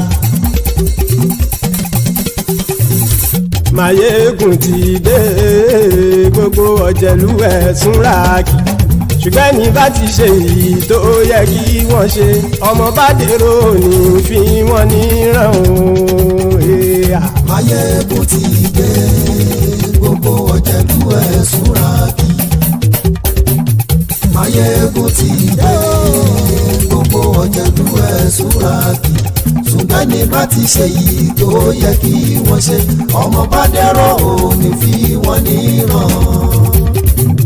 Wọ́n fowó bẹ́ẹ̀ o Máyégún ó sọ pé wọ́n ò bẹ́ẹ̀. Wọ́n fowó bẹ́ẹ̀ Máyégún ó sọ pé wọ́n ò bẹ́ẹ̀.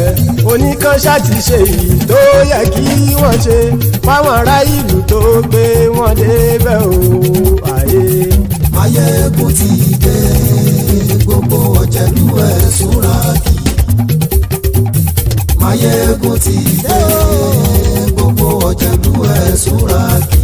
Ṣùgbọ́n ní má ti ṣe yìí tó yẹ kí wọ́n ṣe ọmọ bá dẹ́rọ̀ ò ní fi wọ́n níran.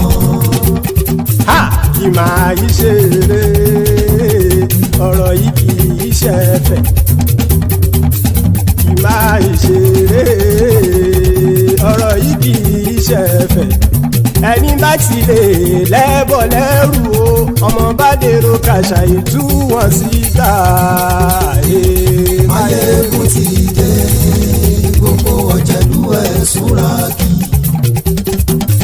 Máyégún ti dé gbogbo ọ̀jẹ̀lú ẹ̀ súnra kì.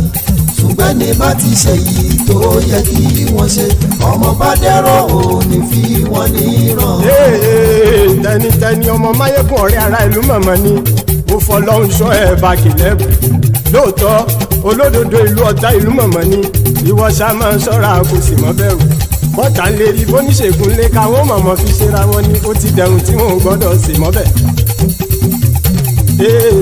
Èèpo ọ̀gọ̀ lọmọ bá dérò tàjẹ́ ò gbọ́dọ̀ jẹ́ ó ti dọba lórí abínú ẹni kò sì mọ́ bùyà. Àìsíwọ́lu ní ẹnìkẹ́ ìgbódì ẹyin lábàrá o ó kó ẹni tó bá dán o ákàmù. Máyégún ti dé gbogbo ọ̀jẹ̀lú ẹ̀ túnra kì. Máyégún ti dé gbogbo ọ̀jẹ̀lú ẹ̀ túnra kì o. Ẹni bá ti ṣe yìí tó yẹ kí wọ́n ṣe ọmọ bá dèrò òní fi wọ́n níran o. Máyégún ti dé gbogbo ọ̀jẹ̀lú ẹ̀ súnra kì. Máyégún ti dé gbogbo ọ̀jẹ̀lú ẹ̀ súnra kì. Ṣùgbọ́n ní bá ti ṣe yìí tó yẹ kí wọ́n ṣe ọmọ bá dẹ́rọ̀ ò ní fi wọ́n níran.